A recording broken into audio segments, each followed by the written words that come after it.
네, 여러분 안녕하십니까? 방금 소개받은 포스코의 강성호입니다. 방금 그 학장님께서 소개를 해주셨습니다만, 전 사실 학교를 졸업하고 지금까지 딱 이번에 35년이 되더라고요. 포스코에만 있었습니다. 그래서 오늘 제가 여러분들한테 말씀드릴 내용도 아마 어느 범위 내, 제가 경험한 범위 내밖에 아니니까 아마 상당히 여러분들이 생각하는 것보다 상당히 좁은 범위에서 얘기를 하게 되지 않을까 하는 그런 걱정이 됩니다. 오늘 제가 준비한 자료는 포스코의 새로운 도전 이런 제목으로 한번 해봤습니다만 왜 이제 이런 얘기를 하게 되느냐 하면요. 사실 저희들이 처음 이 포스코 옛날에 포항제철이라고 그랬죠. 포항제철을 건설하기 시작한 게 이제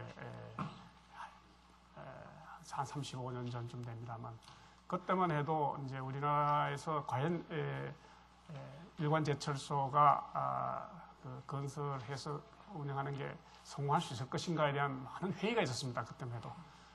다시 말씀드리면 60년대 말 내지 70년 초만 해도 우리의 경우에는 제철을 하기 위한 일관 제철소를 만들기 위한 그런 경험이라든가 또는 자본도 없고 또 기술도 없었습니다. 아무것도 돈도 없고 기술도 없고 경험도 없는 데서 과연 일관 제철소를 성공적으로 건설해서 운영을 할 수 있을 것인가라는 그런 회의가 참 있었습니다. 그래서 그 당시만 해도 우리가 돈이 없었기 때문에 세계은행 이런 데서 이제 돈을 빌리기로 했는데 IBRD 같은 데서도 보고서가 대한민국의 일관 제철소는 시기상조다. 모든 게 갖춰지지 않았다. 이런 결론이 나오고 해서 상당히 어려웠습니다.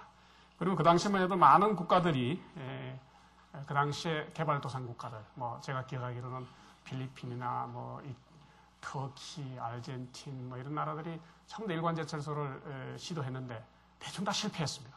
지금 또 성공되지 않습니다. 그런 상황에서 이제 우리가 시작을 했고, 그러나 당시 국가 최고 지도자의 강력한 의지, 국민들의 성원 이런 것들이 이제 어우러져서 저희 포스코 그 당시에 포항제철 직원들은 제철 보국이랄까 우리가 이 철로서 나라에 그걸 해야겠다라는 제철 보국이라는 그런 이제 캐치프레이즈를 걸고 참 그야말로 군대 전쟁하는 그런 각오로 사실 우리가 제철을 했습니다. 그래서 그 후에 30년간을 쭉 지내오면서 우리가 설비도 건설도 계속 설비를 포항에서 이제 1단계, 2단계, 3단계, 4단계, 그 다음에 광양에 가서 또 이제 1단계, 2단계, 3단계, 4단계 해서 거의 30년간을 이제 계속 설비를 확장하면서 조업을 병행하는 그렇게 해서 현재는 세계에서 작년 기준으로 봐서 세계에서 4번째 큰 철강사로 성장을 했습니다. 그래서 그리고 또 세계에서 포스코가 철강사로서는 가장 경쟁력 있는 회사다 이런 평가도 받고 있는 것은 사실입니다.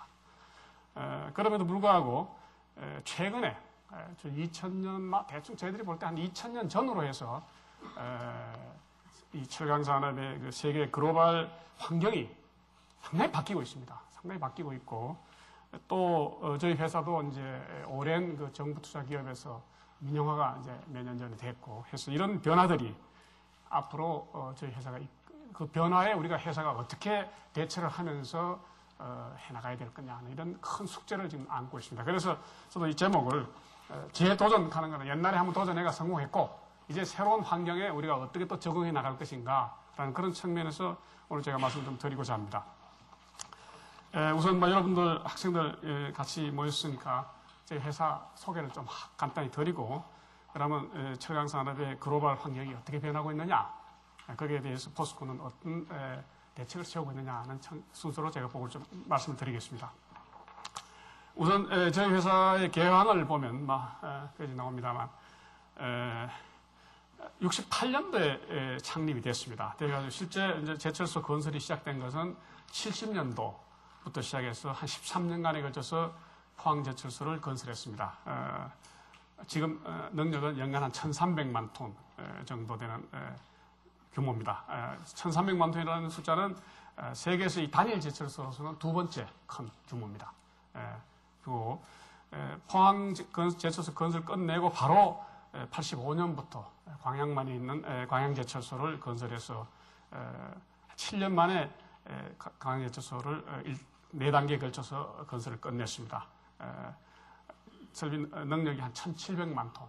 1,700만 톤 같으면 뭐 세계에서 제일 큽니다. 그러니까 다시 말씀드리면 포스코는 지금 세계에서 가장 큰 제철소와 두 번째 큰 제철소 두 개를 갖고 있다. 이렇게 말씀을 드릴 수가 있습니다. 그리고 2000년에 10월에 회사가 이제 정부 투자기업에서 민영화로 이제 됐습니다. 그리고 2002년에 이제 회사 이름을 포스코로 이렇게 바꿨죠. 이것은 포항 영일만에 있는 포항 제철소 전경입니다. 그다음에 이것은 광양 제철소입니다. 그러니까 여러분들은 세계에서 가장 큰 제철소 첫 번째, 두 번째를 보고 계신다 이렇게 생각될 겁니다. 자, 그다음. 이 그래프는 저희들이 73년도부터 생산을 시작하고부터 지난 30년간 포항제철이 그 생산량, 철강 생산량이 특히 이제 조강 생산량이 어떻게 바뀌었는가를 나타내는 그래프입니다. 거의 30년 동안에 3천만 톤, 그러니까 연간 한 100만 톤 정도의 능력을 계속 키워나왔다. 조업을 하면서 능력을 키워나왔다. 이렇게 보시면 될 것 같고, 여기서 보면 알겠습니다만 같은 기간에 철강의 대표적인 수요 산업인 그 조선, 그 다음에 자동차 산업도 같은 스피드로 커왔다. 이렇게 볼 수 있습니다. 다시 말씀드리면 저희 회사가 이렇게 양적 성장을 할 수 있었던 것은 결국은 저희 철강을 대량 소비하는 이런 조선이라든가 자동차라든가 이런 수요 산업들이 같이 커져왔다. 이렇게 그게 또 저희들한테는 큰 도움이 됐다. 이렇게 설명할 수 있고, 물론 이 기간 동안에 우리나라 경제 성장이 굉장히 고도 성장을 해왔습니다. 그래서 쇠가 계속 부족했습니다. 그래서 우리가 그렇게 빠른 속도로 생산량을 증가시켜도 쇠가 항상 부족한 그런 상황이었다. 또 거꾸로 얘기하면 저희들이 이런 양질의 경쟁력 있는 그런 제품, 철강 제품을 만들어내므로써 우리나라의 조선 산업이나 또는 자동차 산업이 세계적인 경쟁력을 갖는데 또 저희들이 포스코가 큰 역할을 했다. 이런 자부심도 또 갖고 있습니다. 알겠습니다만 조선은 지금 뭐 세계 최대 조선군이고 자동차도 세계 5위 정도니까 아마 저희 회사가 이런 제품을, 철강 제품을 생산하지 않았다면 과연 저희 회사들이 가능했겠느냐 이런 생각도 해볼 수 있습니다. 자, 이것은 뭐 저희 회사가 작년도 기준으로 해서 연간 한 2,950만 톤, 한 3천만 톤 생산했고, 저희 회사가 주로 생산하는 제품은 예련, 냉련, 후판, 배 만드는 데 쓰는 두꺼운 후판, 선제, 와야코, 뭐 이런 여러 가지 쓰는 선제, 그다음 스테인리스, 전기장판 이런 것들을 주로 생산하고 있습니다. 우리나라 전체 국내 생산되는 철 제품 중에 저희 회사가 한 64% 생산하고 있고, 저희들이 수출을 또 하기 때문에 시장 점유율은 한 48% 정도 저희 회사 제품이 차지하고 있다 이렇게 말씀드립니다. 작년도 기준으로 보면 조광이라는 건 크루스틸이라는 게 제강 그 상태에서 말하는 걸 크루스틸이라는 걸 우리말로 조광이라는 말을 씁니다. 그래서 그 양을 얘기할 때 기준이 제품 종류가 여러 가지 있기 때문에 그 제강에서의 그 조광 크루스틸 배수는 조광이라는 말을 씁니다만 한 3천만 톤.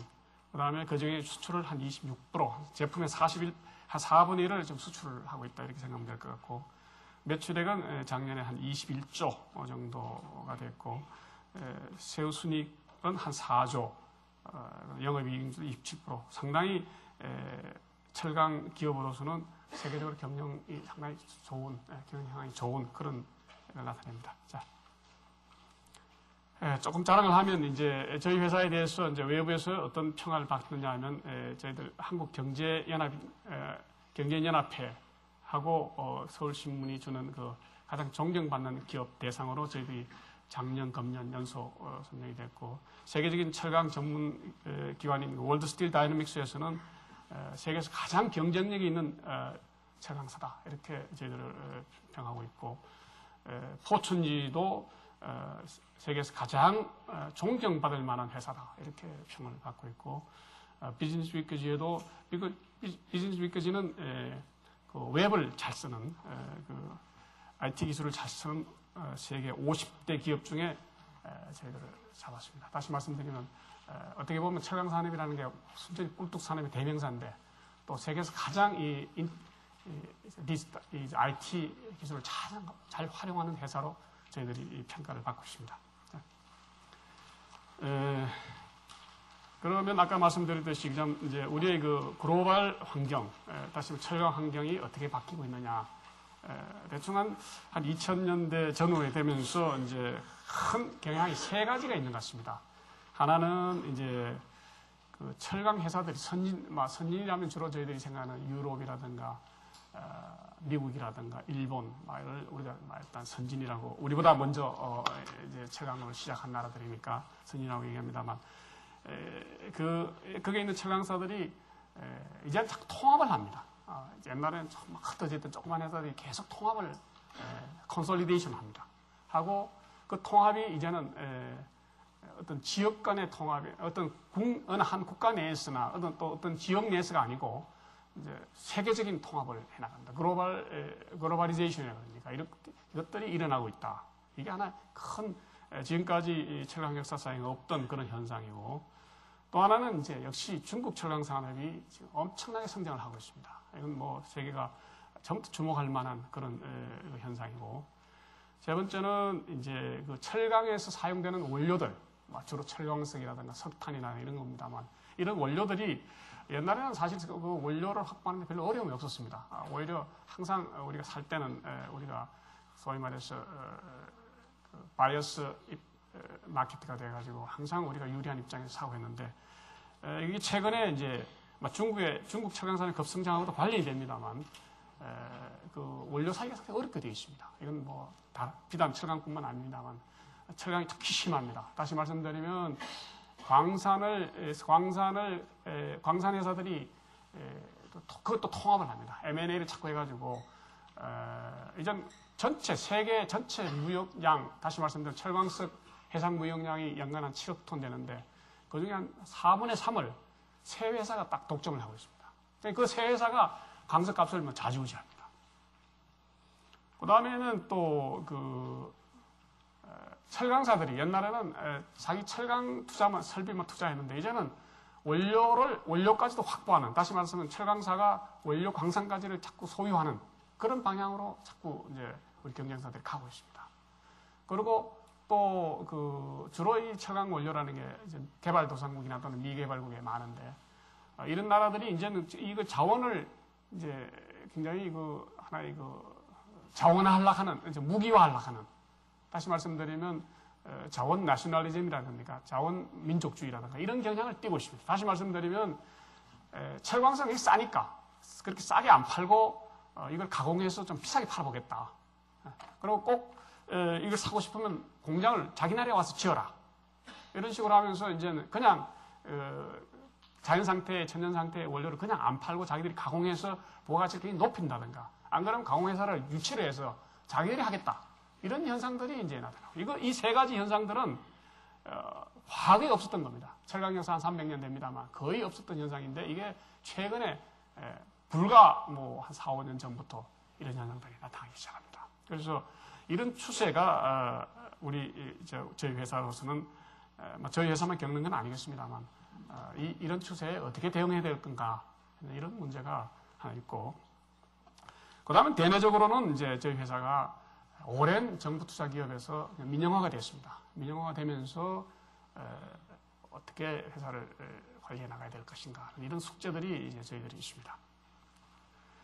우선 철강 산업의 주도권이라는 말을 썼습니다만, 사실 인류가 철강을 언제부터 사용하게 됐느냐 하는 것은 정확히는 안 나와 있습니다. 그러나 문헌상으로 보면 BC 한 15년 전부터 우리 소위 말하는 철기 문화라는 게 있는데, BC 한 1500년부터 이제 철기가 썼다는 그런 흔적들이 문화에 이제 나타나기 시작합니다만, 그러나 본격적으로 철을 이제 인류가 쓰기 시작한 것은 역시 영국의 18세기 중반에 있었던 산업혁명, 이게 이제 큰 역할을 하게 됩니다. 산업혁명이 일어나면서 산업혁명에 의한 그런 전기기관 뭐 이런 거에 의해서 또 철강 산업이 발전되고 거꾸로 또 철강 산업이 되면서 또 뭐 기관차라든가 뭐 철교라든가 이런 만드는 그런 게 서로 상승 역할을 해서 주로 대충 1018세기 한 중엽부터 현재와 같은 이런 이제 철강 산업들이 이제 시작된다 이렇게 생각할 수 있는데 시작돼서 한 100년간 정도는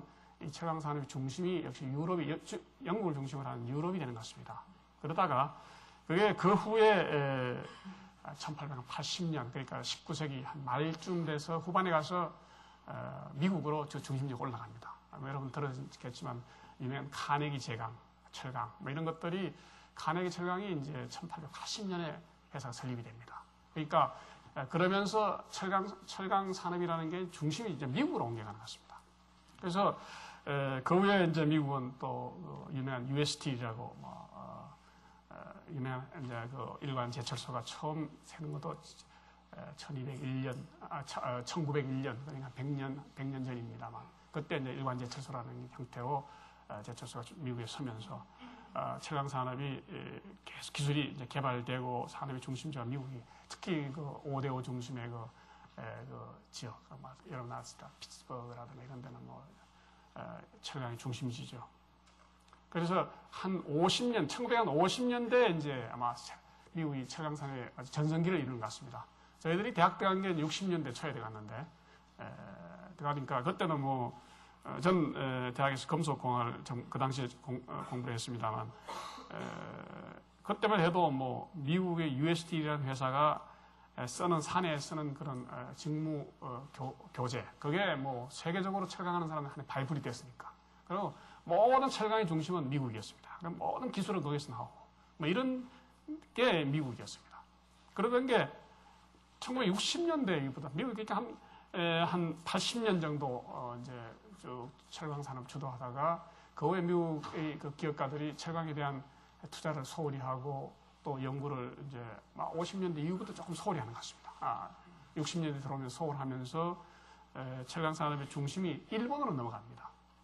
일본에 이제 저희 회사가 제가 회사 들어온 게 71년인데 71년도 들어와서 이제 처음 이제 소위 용광로를 보러 미국 일본에 처음 연수라는 걸 갔었는데 그때 이제 70년 초니까 일본이 이제 60년대 후반부터 이제 철강 산업에 주력을 합니다. 미국 사람들이 철강에 투자 안 할 동안에 일본은 엄청난 투자를 일본 내에 합니다. 해서 일본의 그 유명한 5대 철강사, 뭐, 신일관 제철이라든가, 가와사키 제철이라든가, 무슨 니온고가이라든가, 스미토모 금속이라든가, 고베 제강, 이런 데가 경쟁적으로 설비를 늘리면서, 그 대신 미국은 그냥 설비 투자를 않고, 그러면서 그 중심이 60년대 후반부터 쭉 일본이 세계 철강 산업의 중심지가 됩니다. 그래서 저희 회사도 물론 일본에서 기술 지원을 받으면서 일본 철강사를 벤치마킹하면서 이제 저희들 건설해 봤습니다만 그때만 해도 뭐 세계 철강하면 일본을 제끼고는 철강을 이해할 수 없을 정도로 양적으로나 또는 기술 면에서 일본이 세계를 지배했습니다. 근데 그게 불과 한 40년 지금 2000년을 전후해서는 이 중심지가 분명히 지금은 중국으로 가고 있습니다. 요즘은 뭐 일본이 이제 또 한번 이렇게 갔습니다. 우리나라는 뭐 규모가 적으니까. 그리고, 일본에서 우리나라를 거치는 갔더니만 가는 중국에 지금 가서 중국이 세계 철강, 뒤에 좀 얘기를 하겠습니다만, 나오고. 앞으로 이 전문가들의 예측에 의하면, 다음은 아마 인도가 되지 않을까. 그리고, 소위 말해 우리가 말하는 브릭스 국가들, 그죠? 중국, 브라질, 인도, 그 다음에는 러시아나 브라질, 이런 나라들이 앞으로 철강 대국이 될 거다라고 예측하는 사람들이 많습니다. 어쨌든 그 중에서도 중국하고 인도는 앞으로 한 4, 50년간은 분명히 이 두 나라가 세계 철강 산업을 주도해 나갈 거다. 이렇게 보는 사람들이 많습니다. 자, 이것은 지난 30년간, 73년에서 03년까지 한 30년간 소위 말하는 선진국의 철강 산업이 어땠느냐를 나타낸 그래프입니다. 보시면 알겠습니다만, 유로, EU 15개국을 다 종합한 겁니다. EU라든가 일본이라든가 미국이 73년도부터 지난 30년간 생산량이 하나도 안 늘었습니다. 오히려 좀 줄었습니다. 다만 는 것은 보면 그 노란 게 차이나입니다. 중국이 이제 늘고 있습니다. 쭉 늘고 와서 특히 중국의 경우에는 90년대 들어와서 속도를 높이다가 90년 후반에 가서는 뭐 엄청나게 급피치로 생산량을 늘리고 있습니다. 수요와 생산이 다 같이 늘고 있다. 그리고 소위 말해 지금까지 한 200 몇십 년간 세계 철강업을 주도해왔던 유럽이나 미국이나 일본은 지난 30년간 오히려 더 침체됐다.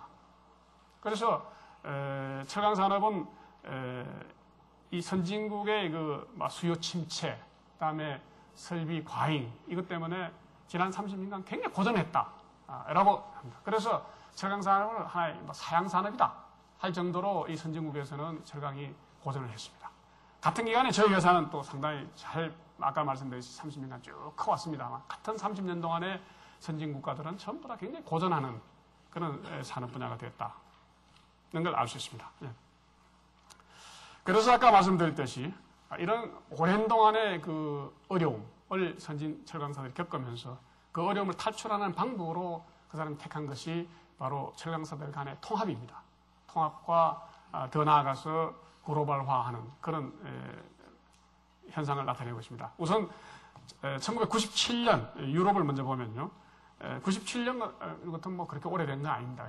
97년에 그 독일에서 먼저 티센이라는 철강사나 크룹이라는 이거 위에 뭐 몇 개가 있습니다. 조그만 게 몇 개 있는 게 자 이대로 각자 이래가지고는 뭐 못 살 테니까 우리 합치자 통합하자 해가지고 통합이 돼가지고 요즘은 TKS라고 그럽니다만 이 TKS라는 회사가 됐습니다. 그 전까지만 해도 일반적으로 제철소라는 게 철강사라는 게 한 철강사가 1000만 톤 가면 세계적인 철강사였습니다. 대충 한 몇백만, 500~600만 톤 뭐 이랬습니다만 이게 통합을 해가지고 1800만 톤 규모의 철강사가 되어버렸습니다. 그러니까 거기에 있던 또 영국이나 그 네덜란드에 있던 회사들이 이제 또 위협을 받습니다. 야, 우리도 또 이러다가는 안 되겠구나. 중소 철강업체로 전락하겠구나 해서 또 통합을 합니다. 그래서 그 다음에 2년 후에 그 코러스라는 철강사가 또 나타나죠. 영국의 브리티시 딜이라는 네덜란드 후그번스라는 회사들이 또 같이 통합을 합니다. 그래서 그러고 나니까 한 3년 후에 또 나머지 프랑스라든가 벨기에라든가 또는 스페인에 있던 회사들이 야 우리도 통합하자 해가지고 아셀러라는 회사를 만듭니다. 이런 회사들은 전부 다 참 최근에 나타난 회사입니다. 그래서 생산량을 늘리는 게 아니고 그냥 회사를 통합해서 덩치를 키우는 겁니다. 그래서 옛날에는 철강회사라는 게 1000만 톤 나면 큰 회사였는데 그 당시에 뭐 그때 가서도 2000만 톤, 3000만 톤 가는 거는 일본의 몇 개 회사하고 우리밖에 없었습니다. 사실은 저희 97년, 98년, 99년, 2000년까지는 저희 회사가 세계에서 제일 큰 회사였습니다. 그때 한 2600만 톤 생산했는데 제일이었는데 이게 뭐 이런 회사들이 심지어 아셀러라는 것은 뭐 4500만 톤 거의 뭐 우리의 2배 정도의 용량을 큰 이런 회사로 성장합니다. 이러니까 이제 미국 회사들도 전부 다 이제 위협을 느낍니다. 야, 이러면 안 되겠구나. 해서 미국 회사도 USDL이 또 조그만 회사들 통합하고 또 그 2위, 3위 회사인 그 베트램 스틸이나 LTV라는가 이런 회사들이 또 ICG라는 회사로 또 통합이 되고 또 미니밀 회사들이 또 자꾸 커가면서 통합이 되고 또 세계 회사 통합. 그래서 대충 크기가 대충 2000만 톤 규모가 이제 기본 사이즈가 되어버렸습니다. 규모가 2000만 톤 정도가 뭐 일반 제조의 기본. 이제 큰 건 아까 아셀로 같이 4000만 톤. 뭐 이런 회사들이 생기게 됐고. 그러니까 일본에서도 이제 또 영향을 받습니다. 일본이 이제 5대 큰 철강 메이커들이 있습니다만, 이것들 중에서 가장 큰 게 이제 신일본 제치로, 두 번째가 이제 가와사키고, 세 번째가 이제 일본, 뭐 NKK라는 말 씁니다만, 용고가인 회사인데, 두 번째, 세 번째 회사가 또 통합을 했습니다. 그래서 옛날에 가와데스라는 거하고 NKK라는 회사가 통합이 돼서 요새 JFE라는 회사가 나왔죠. 이런 회사들, 이런 이름들은 전부 다 최근 몇 년 사이에 다 생긴 회사들 이름들입니다. 몇 년, 오래 전에 뭐 철강에 한 사람들은 뜻도 보지 못한 회사들이 이제 자꾸 통합을 해서, 그러니까 생산 설비를 늘리는 게 아니고 생산 설비는 늘리지 않으면서 회사가 자꾸 통합을 하는, 버징을 해나가는 그런 형태로 해서 컨설리데이션 해서 덩치를 키우는 뭐 그런 현상이 나고, 그러니까 이제 중국에 있는 회사들도 보산강철이라든가 안산강철, 봉계강철 같은 것도 야 이거 안 되겠다, 우리도 덩치를 키워야겠다가 또 통합합니다. 그래서 세계적으로 보면 이제 2000만 톤이 기종이고, 그 다음에는 이제 일본의 이제 신일철이 또 3000만 톤, 우리도 3000만 톤, 또 여기 보는 JFE라는 데도 거의 3천만 톤 규모가 되고, 큰 데는 아셀로 같은 데는 4,500만 톤. 이런 식으로 이제 커 나갑니다. 그러더니만, 최근에는 또 미탈이라는 친구가 나타나서, 이제 아까 ISG라는 걸 사실은 미탈이라는 사람이 이제 미국의 제철소를 몇 개를 통합해서 ISG라는 회사를 만들었는데, 이 사람은 여기뿐만 아니고 또 그 이외에 미국뿐만 아니고 남아프리카나 동부나 이런데 여러 가지 제철소를 통합합니다. 해가지고 또 LNM이라는 회사를 2003년도, 03년도 불과 3년 전입니다. 2, 3년 전에 만들었습니다만, 이 회사가 이 ISG라는 거하고 LNM이라는 이 두 개를 또 통합합니다. 해가지고 미탈스틸이라고 작년에 하나로 만들었습니다. 그래서 6,300만 톤이라는 제철소를 만듭니다. 철강사를 만듭니다.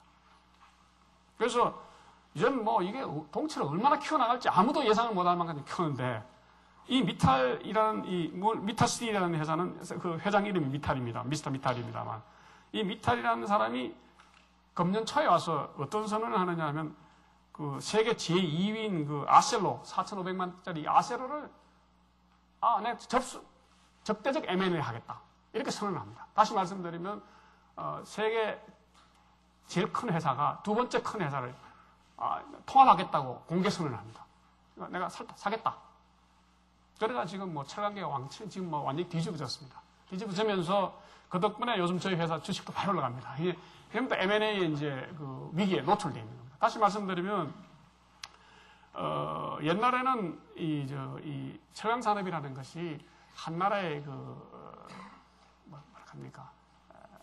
국력을 대표한다 그랬습니다. 다시 말씀드리면 내셔널 프레스티지 산업이었습니다. 이것이 최근에 와서는 하나의 상품 비슷하게 서로 주고 파는 그런 게다가, 지금 미탈 같은 회사는 세계 지금 14개국의 생산 기지를 갖고 있습니다.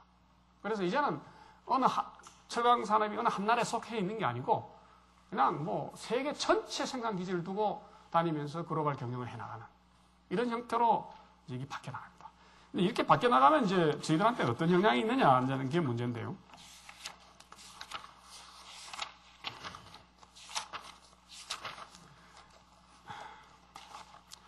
결국 이제 이렇죠. 아까 말씀드렸듯이 이제 정리를 해서 말하면, 이제 철강사들이 처음에는 동일 국가 내에서 통합을 하다가, 그 다음엔 같은 지역, 유럽 같은 유럽, 미국 같은 미국, 이런 식으로 지역별로 또 통합을 해 나가다가, 그 다음에는 이제는 글로벌하게 이제 통합을 크게 나갑니다.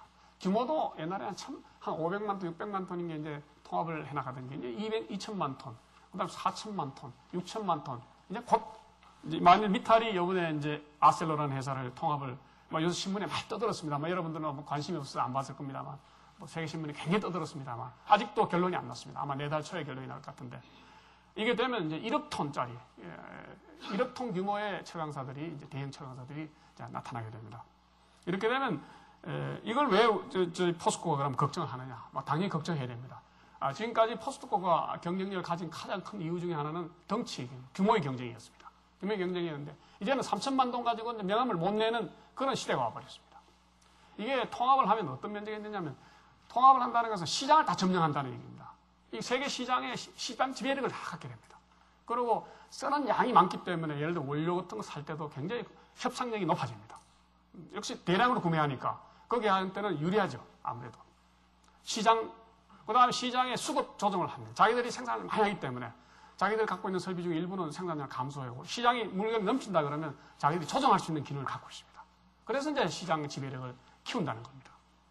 그 다음에는 이제 역시 이제 영업 부분이나 마케팅 부분, 무슨 R&D 부분, 본사 이런 부분을 다 통합을 했으니까 오버헤드비가 굉장히 적어지죠. 본사 비용 부분이 굉장히 적어집니다. 기술 각 회사들이, 조그만 회사들이 연구하던 걸 통합해서 같이 해버리니까 중복 연구는 할 필요가 없죠. 기술도 이 회사가 갖고 있던 저 기술 회사를 같이 통합해버리니까 기술의 시너지 효과가 있습니다. 그러니까 엄청난 그 통합에 의한 그런 효과가 나타납니다. 그런데 우리의 경우에는 포스코는 통합할 대상이 없습니다. 그냥. 그러니까 우리는 외톨이가 돼버립니다. 요즘 지금 왕따가 되는 겁니다. 그러니까 이제 옛날보다 상대적으로 굉장히 우리가 좀 경쟁력이 약화되는 그런 어려움을 우리가 예상할 수 있습니다. 그래서 저희들로서는 이거 상당히 이 환경 변화가 우리한테는 굉장히 불리하다 이렇게 생각하는 겁니다. 그 다음에 이제 그 중국 철강 산업의 급성장입니다. 이게 막 여기에서 그래프로 보면 재미있겠습니다만 이게 중국이라는 게 이게 뭐 세계가 지금 경악하고 있습니다. 중국이 이렇게 어떻게 생산할 수 있느냐. 다시 말씀드리면 1950년대 같으면 이제 모택동이가 공산혁명을 일으킨 게 1949년이니까 그 다음에 됩니다. 그 다음인데 저희들이 이제 소위 말해서 유교가 하는 게 1950년 아닙니까? 그때 중국의 철강 생산량은 약 1,000만 톤이었습니다. 공산 그 정권에서 철강 생산량을 늘리기 위한 노력을 무척 했습니다. 무척 했는데도 별로 안 늘었습니다. 아주 그 영세한 방법으로 뭐 하기 때문에 별로 안 늘었습니다. 그러다가 1978년 같으면 덩소평이가 이제 소위 말해 등장해서 개혁개방 정책을 펴던 시절입니다. 그때 이제 이 덩소평이는 야 이거 공산식 우리식으로 철강해가지고는 안 되겠구나라고 그 사람은 생각합니다. 그래서 이 사람이 이제 일본을 방문하죠. 일본을 방문해서 지금 있는 그 신일본 제철을 방문해서 그 당시에 이나마야 사장이라는 사람하고 이제 얘기한 게 유명한 일화가 있습니다. 자, 이거 우리도 이제 현대식 제철소를 지어야겠는데 당신들이 포스코를 포항제철을 지원해줬듯이 우리한테 하나 포스코 같은 그런 거 포항제철 같은 거 하나 좀 지어줄 수 없느냐, 협력해줄 수 없겠느냐 이렇게 제의를 했습니다. 그게 그래서 나타난 게 이제 그런 그거로 해서 된 게 상해에 있는 보산강철이라는 겁니다. 보산강철이 85년도에 가동이 돼서 됐는데 그게 되면서 중국의 철강 생산은 급속히 늘어나기 시작했습니다. 그 이듬해 한 5천만 톤 정도가 됐고, 그게 96년도에 한 10년 만에 1억 톤이 됐고, 그 다음에 96년에서 10년 만 되죠. 금년도 05년도니까 3억 5천만 톤으로 뭐 급속하게 늘어나는데, 작년 한 해만 해도 이 그래프를 보면 알겠지만 8천만 톤이 늘었어요. 8천만 톤이라는 것은 아까 제가 설명드렸습니다만 포스코가 지난 30년간 매일 뭐 계속 건설하고 한 게 계속 3천만 톤입니다. 근데 중국은 1년에 8천만 톤이 는다. 한번 생각해 보십시오. 얼마나 위협적인지. 이렇게, 그러니까 여기에 대한 이제 그 부작용들이 되게 많습니다. 사실 물론 중국 철강 산업이라는 것은 그렇게 우리 밖에서는 위협적으로 보지 않았습니다. 왜냐하면 중국 철강 산업이라는 게 특징이 굉장히 영세하고 설비가 노후화되어 있고 또 거기에서 만드는 제품이라는 것이 그렇게 부가가치가 높지 않은 우리로 볼 때는 저거품을 주로 생산하고 있기 때문에 우리는 별로 중국에 대해서는 관심을 안 가졌다는 게 사실입니다. 그리고 또 환경공해, 제철업이라는 건 상당히 환경공해를 유발할 가능성이 있는데 엄청난 투자를 해야 되는데 중국은 그렇게 그 환경공해를 방지하는 그런 설비 투자를 별로 않고 있고 또 에너지 사용도 굉장히 비효율적으로 하고 있고 해서 우리는 별로 상대가 안 된다고 해서 늘 외면해오던 별로 관심을 안 두던 그런 중국이었습니다. 근데 최근에 이제 아까 말씀드렸듯이 이런 이제 생산량을 늘리면서 이게 뭐 정확한 통계는 없습니다만 중국에 지금 철강사가 한 4,000개 정도 된다고 합니다. 그러니까 우리하고 게임이 안 됩니다. 우리나라는 몇 개인데 그중에는 뭐 몇십 개, 몇백 개가 아니고 한 4,000개 정도 된답니다. 거기서 뭐 여기저기서 막 만들어내니까 뭐 중국 정부도 감잡을 수 없을 정도로 이제 철강을 많이 만들어냅니다. 그러니까 이제 그리고 왜 그래 되느냐 하면 물론 당연히 중국의 경제가 급성장하게 됩니다. 중국이 거의 뭐 8%, 9% 이런 식으로 이제 성장을 해 나가니까 거기에 따른 철강 수요가 급격히 늘어나니까 그렇습니다. 그 부족한 철강을 메우기 위해서 돈이 되니까 철강만 만들면 전부 돈이 되니까 각자 뭐 그냥 각 성별로 각 뭐 우리나라로 치면 뭐 각 지역 단위로 지방자치 단위로 뭐 전부 철강을 만들어내니까 결과적으로 이제 뭐 중국 정부도 깜짝 놀랄 정도의 그런 이제 급성장을 하게 되는 겁니다. 그러면서 이제 중국은 역시 이제 그래 되니까 문제가 크게 두 가지로 나타나는 것 같습니다. 하나는 설비 과잉 문제가 나옵니다. 이게 서로 경쟁적으로 철만 만들면 돈 번다는 게 되니까 중국 사람들 돈 버는 것도 굉장히 옛날부터 알지 않습니까? 그냥 은행에 빚 빌려가지고 처음부터 설비를 만듭니다. 그러니까 이제 결국 설비의 과잉 투자, 중복 투자 이런 문제가 나타나고 또 하나는 이렇게 생산을 하려니까 거기에 필요한 원자재들, 특히 철광석이라든가 이 석탄이라는 것들이 뭐 엄청난 수요가 되니까 결국 세계 이 원료 파동을 일으키는 주범이 되어버렸습니다. 그러니까 세계 철강석 값이 뭐 천정부지로 올라가고 석탄 값이 천정부지로 올라가는 게 전부 중국 때문에 일어나요. 그러면서 이제 저희들이 우려하는 것은 이제 이게 어느 시점에 가면 설비 과잉이 돼서 거꾸로 중국에서 철강이 오버플로 돼 나온다면, 거꾸로 역류돼 나온다면 이 세계 철강 시장이 어떻게 되겠느냐를 생각하면 전부 걱정이죠. 그래서 전부 다 중국만 쳐다보고 있습니다. 중국이 어떻게 이걸 자제해 나갈 거냐, 자체 내에서 어떻게 억제해 나갈 거냐. 이걸 그렇다고 해서 나무 나라 하지 말라고 얘기할 수는 없고, 이게 이제 세계 하나의 큰 핵으로, 불안의 핵으로 등장하고 있는 겁니다. 그런데 저희들이 이 중국에 대해서 걱정하는 이유는 그런 그 공급 과잉 문제도 있지만은 중국은 우리보다는 상당한 유리한 입장에서, 아까 말씀드렸듯이 설비가 노후화되고 무슨 소규모고 하는 것은 뭐 옛날 얘기고, 좀 최근에 새로 짓는 중국 철강 설비들은 거의 저희들 설비하고 별차 없는 그런 최신 설비들을 계속 놓습니다. 돈을 많이 벌어서, 요새 돈을 많이 벌어가지고 뭐 또 외국의 자본을 FDI를 유치를 해가지고 엄청나게 그 철강 설비를 대형화, 시내화 시켜 나가고 있습니다. 그 다음에 중국의 경우에는 또 이게 국가 정책이 말입니다. 우리의 경우에는 이제 예를 들면 우리가 이제 포항제철을 만들었다, 건설했다. 뭐 국내에 계속 제철소를 만들 게 아니기 때문에 그 포항제철을 만드는 그 설비를 엔지니어링하고 설계하고 하는 것은 우리가 그렇게 신경 안 씁니다. 왜냐하면 우리가 계속 그걸 장사할 것 같으면 하지만 우리는 어떻게 잘 만들어가 잘 운영을 해서 운영을 어떻게 경영을 잘해서 돈 벌겠다는 생각하지, 제철소를 잘 만들겠다는 생각, 제철소를 만들어 돈 벌겠다는 생각을 하고 있지 않기 때문에, 예를 들면 제철 설비를 설계를 한다든가 엔지니어링을 한다든가 제작을 한다든가 하는 것은 우리가 별로 신경을 안 썼습니다. 그런데 중국은 아까도 말씀드렸듯이 철강 산업의 그 인프라가 워낙 크니까 거기서는 이 철강 산업의 예를 들면 용광로 같은 용광로를 엔지니어링하고 설계하고 제작하고 시공하는 걸 자기들이 전부 다 합니다. 그러니까 처음에는 외국 자본을 좀 끌어들였다가 그 다음에 항상 설비를 살 때 조건을 붙입니다. 자, 이걸 우리한테 팔 때 거기에 대한 제작 도면이나 기본 도면을 전부 우리한테 주라. 그거 안 주면 우리 안 사겠다. 그래가지고는 중국의 각 설계원, 그 구경 설계원 또는 그 성단의 설계원에서는 이제는 뭐 거의 하여간 작업할 수 있을 정도로 엔지니어링 설계하는 걸 다 갖추고 있습니다. 그래서 요즘 최근에 중국을 저희들 가봅니다만 가면 뭐 엄청난 큰 용광로들이 우리가 갖고 있는 광양에 갖고 있는 것보다 더 큰 용광로를 짓고 있는데 우리는 묻죠. 야, 저거 어느 회사 거냐? 누가 설비를 공급하고 있느냐? 그래서 우리가 한다는 겁니다. 조사를 해보면 엔지니어링도 자기들이 하고 제작도 자기들이 하고, 우리 회사 경쟁력을 늘 얘기할 때 우리는 옛날에 이런 얘기를 했습니다. 옛날은 우리 포스코는 다른 경쟁 회사보다는 엄청나게 건설을 경제적으로 빠른 시간 내에 한다.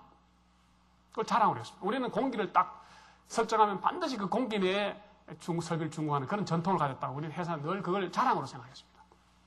예컨대 용광로를 처음에 우리가 지을 때는 착공을 해서부터 완공을 한 때가 한 30개월 걸렸습니다. 그런데 요즘은 이제 최근에 광양에서 마지막 지은 거는 한 22개월 걸렸습니다. 그래서 우리는 세계에서 가장 빠르다라고 늘 자만하고 있습니다. 그래서 중국에 가면요, 광양에 있는 제철소보다 더 큰 거를 13개월 만에 짓습니다. 그리고 13개월 더 길다고 다음에 지을 때는 12개월 짓겠다고 합니다. 어떻게 짓느냐? 건설을 24시간 막 사조 3기 하면서 짓습니다. 그러니까 우리가 따라갈 수 없습니다. 우리 사람들은요, 지금 일과 이후에 건설을 좀 더 하자 하면요, 잔업수당 내놔라고 합니다. 일요일날 일시키면 평일날 일이 2배 줘야 됩니다. 밤에는 일시키면 뭐 말도 못하고 명절 다 쉬어야 되고 주말 다 쉬어야 됩니다. 근데 그 사람들은 24시간 합니다. 그 다음에 아까 말씀드렸듯이 엔지니어링 능력을 다 확보하고 있습니다. 제작 다 합니다. 시공 능력이 있습니다. 그러니까 이제는 철강의 그 설비 경쟁력을 중국을 따라갈 데가 없습니다. 얼마 전에 제가 아는 친구가 페스트라고 오스트리아에 있는 친구인데, 그 친구 만났더니만 그 페스트라는 회사는 세계적으로 철강 그런 그 설비를 팔아먹는 회사입니다. 파는 회사인데, 아이고 이제 자기들은 못 하겠다는 거다. 왜? 브라질에서 어떤 고로 건설 입찰이 있었는데 가서 입찰을 했는데 자기들이 써낸 값은 48%밖에 안 썼네요, 중국이. 중국은 못 당하겠다는 겁니다. 다시 말씀드리면 중국의 그 기술력이라는 게 엄청난 기술력입니다. 그리고 중국의 우수한 사람들은 철강에 거의 모입니다, 지금은. 뭐, 북경대학이랑 저 북경과기대라든가 청와대학이나 이런 데 가면 우수한 사람들이 마치 70년대 우리나라에서도 철강점 모였습니다. 그때 모였습니다만 전부 모입니다. 그 많은 우수한 사람들이 모이고 거기에서 뭐 그런 설비 그런 하드웨어는 다 하고 있고 또 운영 뭐 이런 것도 이제는 설비들이 좋아가지고요. 옛날에 우리가 어떤 기술을 익히는데 뭐 4, 5년 걸렸다면 요즘은 설비만 사가 중국 사람들 한 6개월만 되니까 다 익히더라고요. 그러니까 우리로서는 엄청난 위기죠. 그러고 알다시피 중국은 인건비가 무지하게 싸죠. 토지비는 거의 공짜죠. 그러니까 지금 예를 들어서 우리가 장강이라고 상해 근처에 스테인리스 공장을 우리 짓고 있습니다. 지금 금년 7월에 우리가 완공이 됩니다만 그거가 똑같은 걸 포항에 지었습니다. 짓던 건 똑같은 걸 짓고 있는데 연산 80만 원 짓고 있는데 우리 포항에서 지은 것의 한 60%, 한 65% 정도로 그것을 짓고 있습니다. 그리고 공기도 더 빠르고 뭐 더 잘 짓습니다. 그러니까 그런 중국이 저런 거대한 생산을 3억 5천만 톤 같으면요 세계 전체가 11억 톤 만드는 전체 세계의 3분의 1을 중국이 생산하는데 저런 거대한 그 중국 철강 산업이 바로 옆에 있다. 그러고 있으면 과연 우리가 앞으로 경쟁력을 계속 가질 수 있겠느냐 걱정을 안 할 수가 없죠. 그래서 우리로서는 비상에 걸린 겁니다. 다시 말씀드리면 중국은 또 하나 우리보다 나은 게요. 철강을 만드는 가장 큰 원료가 철광석입니다만 그거보다 더 코스트가 많이 매기는 게 석탄값입니다. 코코스를 저희들이 만드는데 중국의 경우에는 석탄은 100% 자급자족입니다. 중국은 본래가 전통적인 석탄 수출국이었습니다만 이제는 뭐 수출도 안 하겠다. 자기들이 자급자족하고 있습니다. 철광석도 품위는 났습니다만 중국이 필요로 하는 전체 철광석의 반을 중국 자체에서 생산합니다. 그런데 매장량으로서 세계에서 중국이 철광석이 제일 많습니다. 원료를 다 갖고 있습니다. 아까 기술을 갖고 있습니다. 뭐 사람 인재를 갖고 있습니다. 이게 중국입니다. 그리고 이제 다만 그 사람들이 지금 만들고 있는 제품이 아직은 그렇게 고급 제품은 아닙니다. 소위 말하는 범용강, 일반강이기 때문에 아직은 그 사람들 우리가 볼 때는 몇 년 후에는 그것도 고급강 만들기 시작할 겁니다. 뭐 분명히. 그랬을 때 과연 포스코의 경쟁력, 지금까지 우리가 자랑하는 세계적인 경쟁력을 갖고 있다는 포스코의 경쟁력이 언제까지 갈 수 있겠느냐. 엄청나게 걱정이 되는 거죠, 사실은. 그래서 작년 11월부터 중국이 지금까지 저렇게 생산을 많이 하면서도 연간 한 3천만 톤씩 수입해 왔습니다. 중국은 우리 좋은 시장이었죠, 그동안에. 근데 작년 11월 이후부터 중국은 아직도 수입은 합니다만 수출량이 더 많습니다. 그래서 순수출국으로 전환됐습니다. 금년부터 어렵습니다. 그러니까 철강 산업이 상당히 어려울 거다라고 전부 예측을 하고 있습니다. 중국이 저렇게 싸게 생산을 엄청나게 싸게 만듭니다. 최근에 가격은 우리 철강 원가보다 더 싸게 팝니다. 중국에서. 그러니까 양도 그렇지, 기술도 있지, 뭐 가격 그렇지, 뭐 걱정이 안 될 수가 없죠. 이거는 막 우리가 바로 중국 옆에 있다는 것 때문에 우리가 가장 위협을 느낍니다. 세계 철강이 전부 다 위협을 느끼는 그런 현상입니다. 설명 좀 길었습니다. 그래서 지금 전문가들은 이렇게 봅니다. 아까 말씀드린 지난 30년간은 선진국들은 생산량이 전혀 늘지 않았습니다. 74년도에 한 7억 톤, 세계 한 7억 톤 정도 생산했습니다만, 그것부터 요 노란 부분이 이제 지난 30년간 어떻게 해왔느냐인데, 그게 2000년이 딱 돼서 8억 톤 늘었습니다. 한 1억 톤이 늘었는데, 그나마도 그 는 게 주로 우리나라라든가 대만이라든가 뭐 브라질이라든가 중국이라든가 이런 나라 때문에 늘은 거지, 선진국은 아까 말씀드린 더 줄었다. 이제 2000년도에 딱 7억 톤이 30년간 7억 톤 되었다가 딱 8억 톤이 되더니만 그때부터 그냥 막 늘기 시작합니다. 2000년을 기점으로 해서 작년에는 11억 5천만 톤. 그러니까 1년에 5천만 톤 이상씩 세계적으로 늡니다. 근데 작년에 중국만 7억 7천만 톤이 늘어버렸으니까. 그러니까 이제는 지금까지 철강 산업은 사양 산업이다 이렇게 생각했던 것은 이제 아니다. 이제 새로운 수요가 이제 개발도상국, 특히 브릭스 국가를 중심으로 해서 엄청나게 늘어나고 있기 때문에 철강 산업은 제2의 시대를 맞는다 이렇게 보고 있습니다. 다만 하나 이제 우리가 여기서 그 신경 써야 될 부분은 지난 유럽, 미국, 일본 해가지고 거의 한 200 몇십 년간, 거의 300년 가까이 철강 시대를 주도했던 그 인구라는 게 대충 한 8억 대입니다. 유럽이 한 4억, 미국이 한 2억 5천, 일본이 한 1억 5천 인구가 8억이 그동안의 철강 산업을 주로 철강을 소비하고 사용해왔다면 지금부터 이 이제 브릭스 국가들에 의해서 이 철강 사용은 브릭스 국가 인구가 대충 한 내가 계산해보니까 한 26억 되더라고요. 26억들이 이란 인구가 세계 전체 인구의 한 반 정도 인구가 새로 철강을 이제 막 쓰기 시작하고 있다. 그래서 철강 산업은 지금부터 제2의 시대를 맞고 있다. 그러나 환경은 이제 바뀝니다만 이렇게 맞고 있다. 이런 걸 생각하고 전문가들 예측에 의하면 한 2030년 되면 세계 철강 생산량이 한 15억 톤 정도까지 되는데 그중에 한 10억 톤이 브릭스 국가들이 하고 오히려 선진국은 더 줄여서 한 5억 톤을 줄어들 거라 이렇게 예상하고 있습니다. 다시 말씀드리면 철강 수요라는 게 대충 경제 성장하고 보면 역유라 그럽니까? 유가 아니고 역유. 그러니까 경제 성장이 되면서 철강 수요가 쭉 올라가다가 어느 정도 포화점이 되면 그 다음에 내려간답니다. 왜냐하면 철강 수요라는 게 주로 제조업에서 많이 되는데 선진국으로 하면 제조업 비중이 자꾸 줄어들지 않습니까? 그 다음에 건설이나 SOC 같은 게 이제 어느 정도 하고 나면 그 다음에 안 하게 되니까 그러니까 사회에 간접 투자가 많이 되고 SOC가 늘어날 때는 철강 수요가 많다가 그게 어느 정도 포화 상태에 되면 다시 주는 모양입니다. 그래서 선진국들은 자꾸 생산량이 줄어들고 거꾸로 이제 후진국들이나 개발도상 국가들은 계속 늘어나는 그런 추세가 앞으로 될 거다 이렇게 예상한 것입니다. 그 다음에 아까 제가 말씀을 간단히 드렸지만은 이제 현상이 세 번째 현상이 그 품질이 좋은 철광석이나 석탄을 몇몇 회사가 독점을 하고 있습니다. 세계 전체 무역량에 지금은 철광석의 경우는 세 회사가 독점을 하고 있습니다. 브라질에 있는 CBR이라는 회사라든가 호주에 있는 뭐 빌리턴이라든가 영국의 리오틴토 이런 회사 세 회사가 전체를 장악하고 있기 때문에 자기 마음대로 철광석 값을 올립니다. 그래서 불과 한 2년 전만 3년 전이죠. 그러니까 03년도만 해도 철광석 같은 건 톤당 한 18불 이랬습니다. 엄청 쌌죠. 그러니까 지금은 거의 한 60불에 주가합니다.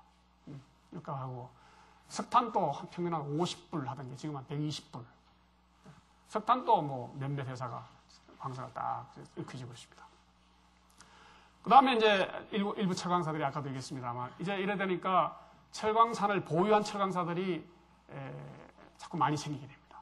그래서 지금 또 예를 들면 미국이나 러시아나 인도, 브라질 이런 데 나라들의 철강사들은 전부 철강석을 100% 자급자족을 합니다.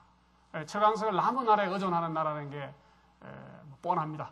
일본, 우리나라, 대만은 뭐 없습니다. 남은 나라에 해변가에 큰 임해 제철소 지어놓고 원료를 남은 나라에서 여러 가지 사와서 우리가 돌리겠다. 이런 개념인데 이런 개념의 소위 말하는 임해 제철소 개념의 철강사들이 상대적으로 이제 어려워지는. 그래서 원료를 자체 원료를 확보하지 않으면 개발해서 확보하지 않으면 상당히 상대적으로 경쟁이 잃는. 다시 말씀하면 미국에 있는 철강사들은 100% 자급자족이기 때문에 철강값 올라간다고 해서 자기들은 걱정 하나도 없습니다. 자기 거 패내가면 되니까. 인도, 브라질 다 마찬가지입니다. 그 다음에 이제 거기에다가 이제, 그래서 요즘은 러시아에 있는 철강사들이나 인도에 있는 철강사들이 굉장히 경쟁력을 많이 갖습니다. 왜냐하면 자기들이 원료를 확보하고 있는 철강사들은 원료값이 싸기 때문에 엄청나게 이익을 많이 내는. 그러니까, 우리와 같은 임해 제철소를 가진 회사들은 상당히 이제 어려움을 겪는 그런 현상이 되어 있고. 그 다음에 이제 원료를 갖고 있는 나라들이 이제 안 팔락합니다. 다시 말씀드리면 지금 저희들이 주로 사오고 있는 데가 브라질하고 호주, 인도 이런 데서 사오고 있습니다만 예를 들면 인도 같은 데서는 광석 더 안 팔겠다. 필요하면 와서 너가 제철소를 와서 지어라. 브라질도 요즘은 뭐 유럽의 아까 말한 TKS나 아셀로나 이런 회사들이 전부 다 브라질에 가서 철강석 짓습니다. 제철소 지으려고 합니다. 그러니까 철강석을 유치하는 겁니다, 자기들이. 그냥 광석은 안 팔겠다. 그런 경향. 다시 말씀드리면 자국 자원을 보호하는 그런 정책들을 계속 쓰고 있다. 그래서 이것들이 전체 그 원료 값을 상승시키고 철강 제조원가를 높이는 거 있고 우리같이 임해제철소는 상대적으로 불리하다. 이걸 말씀드릴 수 있겠습니다. 그래서 불리한 것만 지금 얘기하고 있습니다만, 그러니까 우리가 지금 우리의 환경이 상당히 우리한테는 좀 불리하게 돌아가고 있다. 이걸 말씀드립니다. 이거는 그냥 참고로 작년의 경우에 세계 철강 생산은 아까 말씀드린 11억 톤, 11억 3천만 톤이 생겼는데 그중에 중국이 약 3억 5천 정도 생산했고 두 번째가 일본입니다. 일본이 역시 1억 톤 이상, 1억 톤 이상 생산하는 데는 세계에서 두 군데밖에 없습니다. 그다음 미국이 한 9천만 톤, 러시아 6천만 톤, 우리가 한 4,700만 톤, 세계에서 한 다섯 번째 우리가 철강 생산국입니다. 인당 철강 소비량을 보면 우리가 제일 많습니다. 세계에서 가장 많고 그다음에 대만 아직도 뭐 어떻게 보면 개도국이다. 아직까지 제조업이 아주 성황있고 아주 건설 같은 이런 게 많기 때문에 많은 것 같고 그다음에 일본은 수출을 좀 합니다만 독일, 미국 이런 건 선진국이 되니까 대충 400km 전후. 다시 말해 역유로 본다면 독일하고 일본, 미국은 이미 포화점에 올라갔다 내려가는 형이고 우리는 포화점이 있는 것 같고 중국이나 인도는 이제 밑에서부터 올라가는 아직도 올라가는 소비를 하는 막 그런 소비가 증가되는 그런 추세에 있다. 그래서 우리가 걱정하는 것은 지금 우리가 국내에서 이렇게 철을 많이 사용하는 것은 언젠가는 자꾸 줄어들 거다. 철을 많이 쓰는 소비 철강 산업들이 자꾸 이제 줄어들겠다. 그런 면에서 국내에서 철강 생산 능력을 자꾸 늘리는 것은 굉장히 위험하다. 우리는 그렇게 생각하고 있습니다. 그리고 중국이 엄청난 경쟁력으로 설비를 확장하고 있기 때문에 그럼에도 불구하고 국내에서 일부 철강사들이 또 새로운 제철소를 짓겠다 하는 것은 우리가 볼 때 상당히 저거는 아마 위험한 투자가 될 거다 이런 생각을 합니다. 자, 그다음. 그래서 이제 아까 제가 말씀드린 것을 이제 한마디로 그림으로 한번 표시해 봤습니다만 결국은 이제 지금까지는 이 중국하고 일본이 우리의 가장 큰 시장이었습니다. 저희들이 작년 기준으로 보면 3천만 톤 정도 생산해가지고 한 750만 톤을 저희들이 수출했습니다. 수출했는데 그 중에 한 5%, 한 36% 정도를 중국에 수출했고 일본에 그러니까 전체 우리 제품의 수출량의 한 3분의 1은 우리가 중국에 수출하고 있고 4분의 1, 다시 말해 25% 정도를 일본에 수출하고 있습니다. 근데 우리가 일본에 수출하는 것은 어떻게 해서 수출하게 되느냐 하면 일본은 상당히 고급강 시장입니다. 그리고 일본의 철강사들은 역시 기술력이 우리보다도 좀 높다 이렇게 얘기할 수 있는데 그걸 그렇게만 표현할 수는 없습니다만 어쨌든 현실적으로 결과적으로는 우리보다는 고급 제품을 많이 만들고 있습니다. 다시 말씀드리면 일본의 수요 산업들이 굉장히 고급강을 많이 유언하는 그런 수요 산업들이 많기 때문에 고급강을 많이 생산하고 있습니다. 그래서 그런 데 비해서 일본에 비해서 우리는 그렇게 고급강은 아니지만 그러나 영어로 디센트라 그럽니까? 좀 괜찮은 품질도 괜찮고 값도 괜찮은 그런 우리 제품을 만들기 때문에 중국의, 미국의, 일본의 틈새 시장에서는 우리가 굉장히 경쟁력이 있습니다. 그래서 일본으로 볼 때는 가장 일본에서 많이 수입되는 철강제가 포스코 제품입니다. 그러니까 많이 우리 수출하고 있습니다.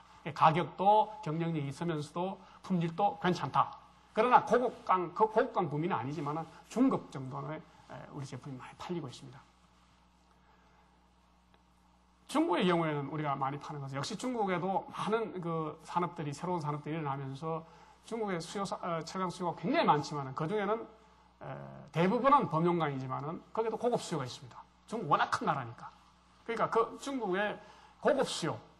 우리 제품은 중국에 가면 고급입니다. 완전히. 상당히 고급이기 때문에.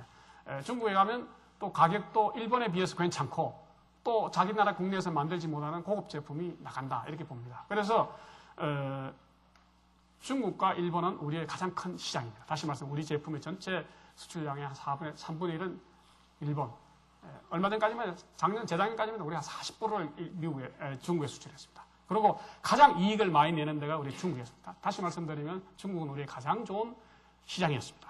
근데 이게 이제는 곧 아까 제가 설명드린 대로 하면 이게 거꾸로 될 가능성이 있습니다. 중국이 그렇게 많은 생산을 하면서 값싸게 또 품질 좋게 만들면 이 거꾸로 우리나라에 오버프로에다가 올 가능성이 굉장히 있고 일본은 그동안에 어려움을 겪으면서 굉장히 기술력을 강화하고 또 기업체 구조조정을 해서 인력도 성역화를 시키고 이래가지고 굉장히 경쟁력을 일본은 아까도 말씀드렸지만 지난 30년간 특히 한 후반 20년간은 굉장히 고전을 했기 때문에 80년대, 90년대 고전을 했기 때문에 살아남기 위해서 엄청난 그 구조조정도 하고 경쟁력을 키워왔습니다. 그래서 이제는 일본은 상당히 이제 체질을 딱 갖췄는데 그런데 비해서 우리는 이 두 나라 세계 제1의 철강 대국인 중국, 그다음에 제2의 철강 대국이면서 기술력이 가장 앞서는 일본, 그 사이에 우리가 딱 끼어 있다. 마치 그 너트크래커에 끼인 같은 그런 신세가 된 게 아니냐 이런 위기감을 이제 사실 우리 산에 위기감을 불러일으키기 위해서 제가 만든 그림입니다만 학생들한테 그냥 제가 소개를 하는 겁니다. 그래서 이제 저희들이 이제 생각하는 것은 자 이런 현상을 두고 우리 그 경영 환경이 이렇게 변해 나가고 있는데 그러면 그 앞페이지 30쪽 봅시다. 하나 빼놓은 것 같은데 아쉽다. 그다음에 그러면 여기에 대해서 우리는 그러면 어떤 대응 전략을 가지고 가야 되느냐. 사실 보면 좀 막연한 부분은 상당히 있습니다. 야, 이러다가 우리는, 저는 이렇게 봅니다. 저는 이런 걱정을 이제 그 경제인들 모이는 자리나 이런 데서 해보면, 비록 철강뿐만은 아닌 것 같습니다. 얼마 전에 SK 케미칼에 있는 분하고, 부회장인가 그분하고 얘기를 한번 해보니까, 철강보다 석유산업이 더하다. 지금 중국은 세계 공장으로 지금 변신하고 있습니다. 그래서 제조업의 경우에는 전부 다 이제 중국 때문에 엄청난 어려움을 겪을 거다. 이렇게 지금 보고 있는데, 제가 이런 걱정을 했더니만, 그분은, 자기가 볼 때는 이 철강보다는 석유화학 쪽이 더 심할 것 같다. 뭐 그런 걱정도 하더라고요. 그래서 이게 전 우리나라 산업 각 분야가 비슷한 그런 고민을 하고 있지 않을까 생각되는데, 하여간 철강의 경우에는 이렇다라는 걸 제가 말씀드립니다. 그래서 저희들이 이제, 그럼 이런 경영 환경에 어떻게 대처해야 되느냐 하는 것을 세 가지로 집약을 합니다. 하나는 이젠 결국 아무리 멀지 않아봐도 방법이 없습니다. 중국보다 우리가 더 싸게 만들 재간도 없고 원료도 기술력도 그렇고 모든 게 기술력이 아니고 지금 규모라든가 시장 능력 모든 걸 따져서 없고 해서 우리가 이제 짜낸 묘책이라는 것은 이런 겁니다. 지금 이제 광양 포항에 있는 두 제철소라는 것은 아까도 말씀드린 세계에서 가장 큰 제철소입니다. 단일 제철소로서 가장 큰 제철소인데 예를 들면 실번 제철소 같은 데, 철강 같은 데는 저희들하고 비슷한 3천만 톤을 내지만은 거기 제철소가 4개가 있습니다. 4개에서 만드니까 우리는 2개, JF라고 하는 것도 4개 정도에서 만듭니다. 3천만 톤. 우리는 2개에서 만드니까 가장 설비가 집약이 되어 있고 이제 우리가 효율 높은 그런 제철소를 갖고 있다고 생각하고 또 외국에서는 가장 포스코가 설비가 신뢰화되어 있다. 이렇게 평가를 받고 저희 스스로도 우리는 그 생산 기술력 면에서는 다시 말씀드리면 생산성을 높이고 원가를 절감하고 실수율을 높인다든가 재원단위를 경쟁이 가져간다든가 이런 면에서는 자화자찬 같습니다만 포스코가 상당한 수준에 가 있다. 생산 기술 면에서는. 그건 우리가 그렇다고 생각하고 그래서 범용강 아까 말씀드렸듯이 고가는 아니지만 아주 고가는 아니지만 중정도의 범용강을 대량 생산해서 값싸게 만드는 데는 포스코의 경쟁력을 따라오기가 쉽지 않을 거다. 이렇게 얘기하는 사람이 많습니다. 저는 걱정을 많이 합니다만 일단 그런데 그런데 이제 문제는 아까 말씀드린 이런 범용강의 경우에는 중국이 곧 따라올 것 같습니다. 기분이. 보통 한 2008년도 북경올림픽 할 때쯤 되면 중국의 철강 제품의 품질이 거의 우리한테 접근하지 않을까. 그런 걱정을 했습니다. 그래서 했고, 상당 부분 접근할 거다. 이렇게 생각하고 거기에 대한 대책을 세워야겠다는 생각을 많이 했었는데, 요즘 그 접근 속도가 좀 더 빨라진 것 같다. 하는 생각. 작년, 금년 보면 저희들은 일본에, 중국에 1년에 몇 번씩 가서 이제 여기저기 가서 얘기도 들어보고 공장도 보고 이렇게 합니다만, 이거 우리 생각보다 빠르다는 그런 느낌을 갖고 있는데, 어쨌든, 일반 범용강의 경우에는 중국이 몇 년 내에 우리를 따라올 거다. 이렇게 보고 있고, 따라서 우리가 해야 될 일은 고강을 만드는 수밖에. 중국이 쉽게 못 만든다. 다시 말하면, 아무리 중국이 실력이 있다 하더라도 그래도 연수가 있는데, 고강을 다시 중국이 쉽게 만들지 못하는 고강을 우리가 만들어야겠다. 고부가가치강, 고기능강 이렇게 얘기합니다만 이런 체제로 가야 되겠다는 생각을 합니다. 그렇게 전략을 우리가 세웠습니다. 그래서 포항 광양에 있는 지금 현 설비들을 전부 다 뜯어고치고 있습니다. 그러니까 고급강을 만들 수 있는 설비로 다 바꾸고 있습니다. 지금까지 우리 설비라는 건 전부 다 범용강 만들기 위한 설비였는데 고급강을 만들려면 예를 들면 이런 겁니다. 제강 공장 같은 데 가서는 이제 아주 원소를 미세 제어하고 극량 제어할 수 있는 그런 설비들, 또 강철에 있는 불순물을 극한적으로 제어할 수 있는 그런 설비들이 추가가 되어야 됩니다. 지금까지 범용강 정도는 예를 들면 쇠 중에 있는 무슨 유황 성분이라든가 피 성분이라든가 또는 이게 어느 몇 ppm 있으면 100ppm 정도는 괜찮다는데 고강이 되면 10ppm 낮춰야 된다든가 이런 식으로 이제 이제 설비들이 좀 보강이 돼야 됩니다. 그 다음에 아변 쪽에, 나중에 제품을 만드는 아변 쪽에 가면 미는 모타, 롤의 모타 파워 같은 게 지금 정도까지는 고강을 못 만듭니다. 엄청난 지금보다 몇 배 더 이상 올려야 되고. 그 다음 썰은 이제 냉각 설비가 있어요. 냉각 설비, 관련 설비들이 전부 다 보강이 돼야 됩니다. 그래서 어쨌든 우리가 살 길은 이거밖에 없다 해서 지금 양재철소의 설비를 전부 다 지금 뜯어고치고 있습니다. 금년만 해도 한 4조 정도를 넣어가지고 양재철소를 지금 고치고 있습니다. 근데 누가 보면 멀쩡한 거 왜 고치냐 하는데 우리로서는 심각합니다. 이걸 빨리 고쳐야 않으면 이게 중국한테 밀릴 거다 이런 생각을 하고 있고, 그 다음에는 이제 역시 신제품의 개발 능력. 회사가 모든 역량을 집중해서 신제품 개발하는데 역점을 둬야겠다. 그래서 지금 연구소가 요새는 완전히 중심이 되어 있습니다. 중심이 돼가지고 이제 그러려니 보니까 이제 문제가 되는 게 고급 인력 두뇌를 확보하는 게 보통 어려운 게 아닙니다.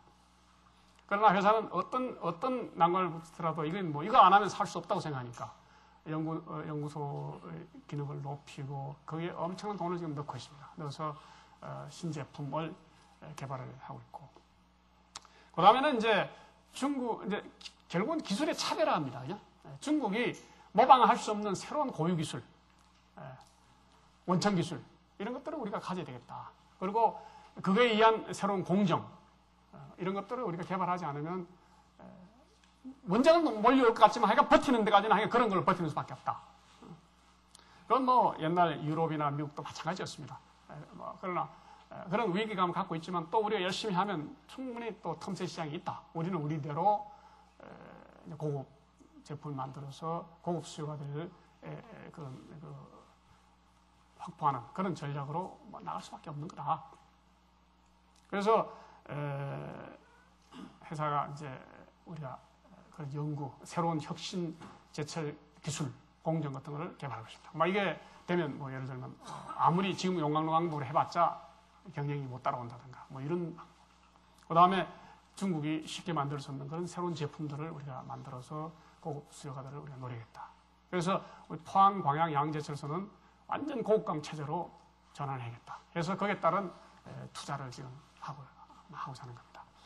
그 다음에는 이제 역시 이제 중국의 아까 말하는 그런 좋은 조건하고 맞서려면 결국 우리도 중국하고 비슷한 그런 조건의 나라에 가서 생산할 수밖에 없지 않느냐 해서 이제 특히 인도 프로젝트를 우리가 굉장히 중심을 둡니다. 인도에서 가서 우리가 일관제철소에서 만들면 중국에서 만드는 것보다 더 싸게 우리가 경쟁할 수 있을 거다 이런 생각을 하게 되고, 또 범을 잡으려면 호랑이 불에도 들어가야 되니까 중국 내에 들어가서 중국 내에서 예를 들어서 우리 스테인리스 공장 아까 얘기했습니다. 공장을 짓는다든가 또는 지금 발표할 단계는 아닙니다만 중국에 있는 원료를 확보한 철강사를 우리가 인수를 해서 거기서 중국의 현지에서 조업을 한다든가 이런 식으로 해서 소위 말해 생산 기지를 글로벌화 시키겠다. 국내에서만 해가지고는 국내 조건이 워낙 나쁘니까 시장도 좁고 아까 인건비도 비싸고 모든 게 비싸니까 여기서는 안 되겠고 결국은 경쟁할 수 있는 할 수 있는 위로 우리가 생산 기지를 옮겨서 글로벌 생산 체제를 갖춰야겠다. 그 다음에 언젠가 중국이 물건이 넘쳐나올 때를 대비해서 중국 시장을 우리가 잃을 걸 대비해서 중남미 같은데 유통기지라든가 생산기지를 우리가 지금부터 확보를 하겠다 하는 그런 게 이제 우리 회사의 전략입니다. 학생들 이 전략 안 가르쳐 줄 것 같아서 내가 공개합니다. 이렇게 회사는 이런 전략으로 나가야겠다. 그 다음에 이제 저희들이 하나 이제 걱정하는 것은 이건 별개 문제입니다만 이것도 우리로서는 상당히 큰데 아까 이제 2000년에 저희들이 민영화가 됐다라고 합니다만 저희 회사의 민영화가 된 후에 저희들도 아주 많은 그 고민들을 하고 있습니다. 예를 들면 그 전에 민영화되기 전까지만 해도 정부 투자 기업일 때는 그런 대로 또 문제점도 있었습니다만 또 우리 그 전임 최고 경영들이 잘 막강한 분들이 있어가지고 경영권 방어를 잘했습니다. 밖에서 간섭도 못하게 하고 그냥 정부에서 적극 지원해주고 해가지고 잘 됐는데 이 민영화가 되고 나니까 그런 방패막이가 없어졌습니다. 그러니까 우리가 민영화가 되면 여러 가지가 좋을 거라고 생각해서 여러 가지 우리가 준비도 하고 좋아했는데 막상 민영화가 되고 보니까 경영권 지키는 게 그렇게 용이하지 않습니다.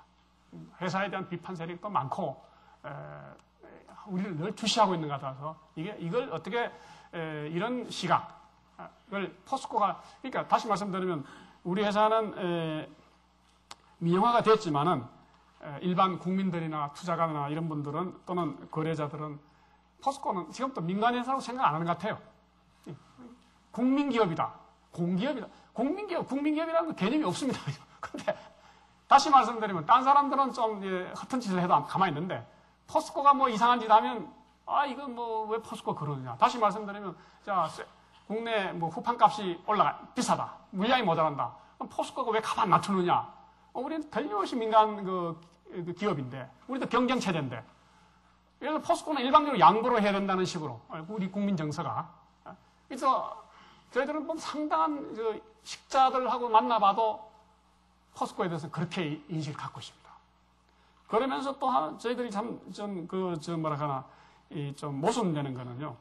그러면서 예를 들어서 포스코는 또 외국 사람들이 지분을 많이 갖고 있습니다. 근데 우리가 볼 때 우리나라 사람들이 좀 많이 가졌으면 좋겠는데 우리나라 사람은 안 가집니다. 전부 외국 사람, 지금도 지분이 한 68%, 69%가 외국 사람이 갖고 있습니다. 자, 그러니까 이제 우리가 회사가 이익을 많이 내고 이제 앞으로 이제 많이 내고 있으니까 그리고 주가도 별로 안 올라가고 이익은 많이 내고 있으니까 소위 말하는 M&A 대상이 되고 있습니다.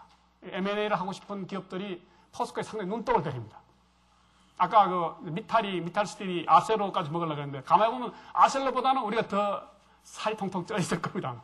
저희들은 엄청나게 재무구조가 좋고 현금도 많이 갖고 있고 뭐 이러기 때문에. 그러니까 이제 또 한편에서는 포스코가 M&A 노출되어 있다고 이제 계속 얘기합니다. M&A 노출 안 하려면 이제 주가를 올려야 되는데 우리 주가가 상당히 낮습니다. 올리려면 어떻게 해야 됩니까? 주주들한테 잘 보여야 되는데 주주를 잘 보이기 위해서 뭐 예를 들면 배당도 좀 많이 해주고 또 자사주 매입도 하고 이러면 또 국부 유출이라고 그랬네. 왜 포스코는 돈을 벌어가지고 좀 외국 사람들 주느냐? 외국 사람 주고 죽던 게 아니라 주주들이 지금 외국 사람들이니까. 우리 입장은 우리 국민들이 이 주식을 많이 가졌으면 좋겠는데 이게 안 가집니다. 요즘은 포항 시민들이 요새 포스코 주갖기 운동을 하더라고요. 좋은 현상인데.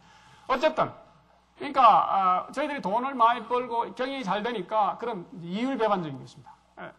M&A 노출되고 또 그렇기 위해서 또 주가 관리를 하면 또 국부 유출이라고 그러고 또 우리가 저희들은 지금까지 셀을 국제 가격보다 비싸게 판 적은 한 번도 없습니다. 항상 국제 가격보다는 비슷하게 내지는 싸게 팔았는데 거기에 대해서 포스코 가격은 항상 높다고 싸다고 생각하는 사람은 가만히 있고 높다고 생각하는 사람은 계속 포스코가 국가 경제에 기여를 안 한다. 왜 그리고 또 왜 국내에 모자라면 공장을 더 짓지 왜 안 짓고 자꾸 물량을 모자라게 해서 수급을 타이트하게 하느냐.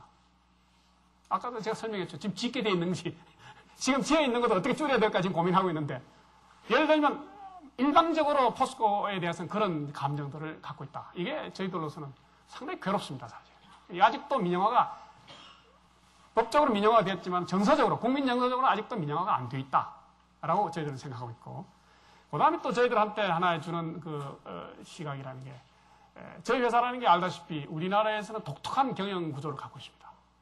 지배 구조를 갖고 있습니다. 다시 말씀드리면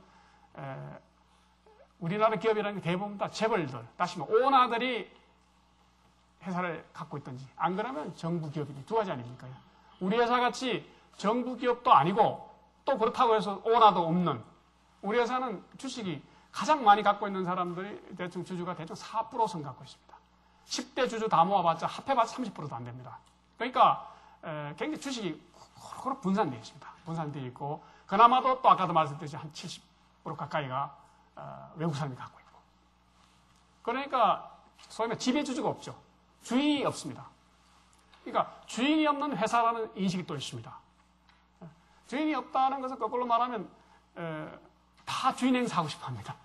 전부 다 간섭하고 싶어 합니다. 예를 들면 회사가 누가 이거는 뭐 예를 들면 이 암무개다. 이건 정암무개가 주인이다 하면 뭐 딴 데 별로 간섭 안 하는데 주인이 없다고 생각하니까 다 한마디씩 합니다. 뭐 정부도 한마디 하고 뭐 언론도 한마디 하고 뭐 동네에서도 말하고 그러니까 이게 보통 어려운 게 아닙니다. 그러고 항상 저도 사장을 몇 년 했습니다만 항상 불안합니다. 이게 뭐 이 경영관이 좀 불안하게 느낍니다. 그러다가 결정적으로 경영권에 우리가 영향을 줄 거라고 생각하는 것은 우리가 만약 이런 식으로 이제 그 경영을 뭐 아무리 잘해봤자 아까도 말한 주가를 올려놓으면 올린 거에 대해서 또 말씀이 있고 내놓으면 내놓은 거에 말씀이 있고 뭐 항상 이제 말씀이 있을 수 있는데 우리가 이제 그런 가운데서도 가장 취약하게 생각하는 것은 만일 우리 회사 경영이 아까 말씀드린 우리 같은 이런 소유와 경영이 완전히 분리된 이런 그 지배구조라는 것이 사실 우리나라는 별로 없었습니다. 있다면 옛날에 기아 자동차가 있다가 그 실패로 돌아갔습니다만 없고 지금은 다 주인이 있죠. 안 그러면 국영기업이고. 근데 사실 이런 체제는 미국이라든가 뭐 여러분들 공부하신 분들 더 잘 아시겠지만 일본 같은 데는 아주 자연스럽습니다. 여러분들 아시다시피 포천지에서 추천한 500대 기업 중에 한 80%는 우리와 같은 이런 기업입니다. 다시 말씀드리면 경영은 전문 경영이 하고 주주들은 소액으로 해가지고 어떤 그 경영에 참여하지 간섭하지 않는 이런 체제로 되어 있습니다. 이게 글로벌 스탠다드입니다. 어떻게 보면요. 물론 뭐 경영의 지배구조라는 게 어떤 답이 있는 건 아닙니다만 재벌 기업은 재벌 기업대로 또 장점이 있고 또 단점이 있고 이렇습니다만 어쨌든 우리와 같은 이런 지배구조가 우리나라 사회에서는 이게 익숙하지 않기 때문에 전부 다 한마디씩 하고 가십니다. 또 우리가 혹시 저 친구들 저렇게 하는데 항상 불안해 봅니다. 뭔가 실수하지 않을까, 뭔가 잘못하지 않을까 이런 걱정을 하는 것 같습니다. 뭐 나쁘게 말하면 실수하기를 기대하는 것 같은 그러면 봐라 하고 뭐 한마디 누군가가 나올 것 같은 그런 기분이 듭니다. 그래서 이런 것들은 이제 우리 사회가 아직 익숙하지 않아서 그렇다 우리는 그래 보고 이 시스템 자체가 잘못되어 있지 않다고 보고 있고 우리 회사로서는 이 시스템을 이런 지배구조를 반드시 한국 내에서도 국내에서도 성공을 시켜야겠다는 그런 강한 의지를 갖고 있습니다. 그래서 이런 걸 성공시키려면 아까 말씀드렸듯이 회사가 경쟁력을 계속 가져야 된다는 건 당연하고 그 이외에 기업이 굉장히 투명하게 기업 경영이 굉장히 투명하게 돼야 되겠다. 그래서 글로벌 스탠다드에 맞게 가장 투명하게 기업이 경영이 돼야 되겠다. 그 다음 또 하나는 굉장히 윤리적이었다.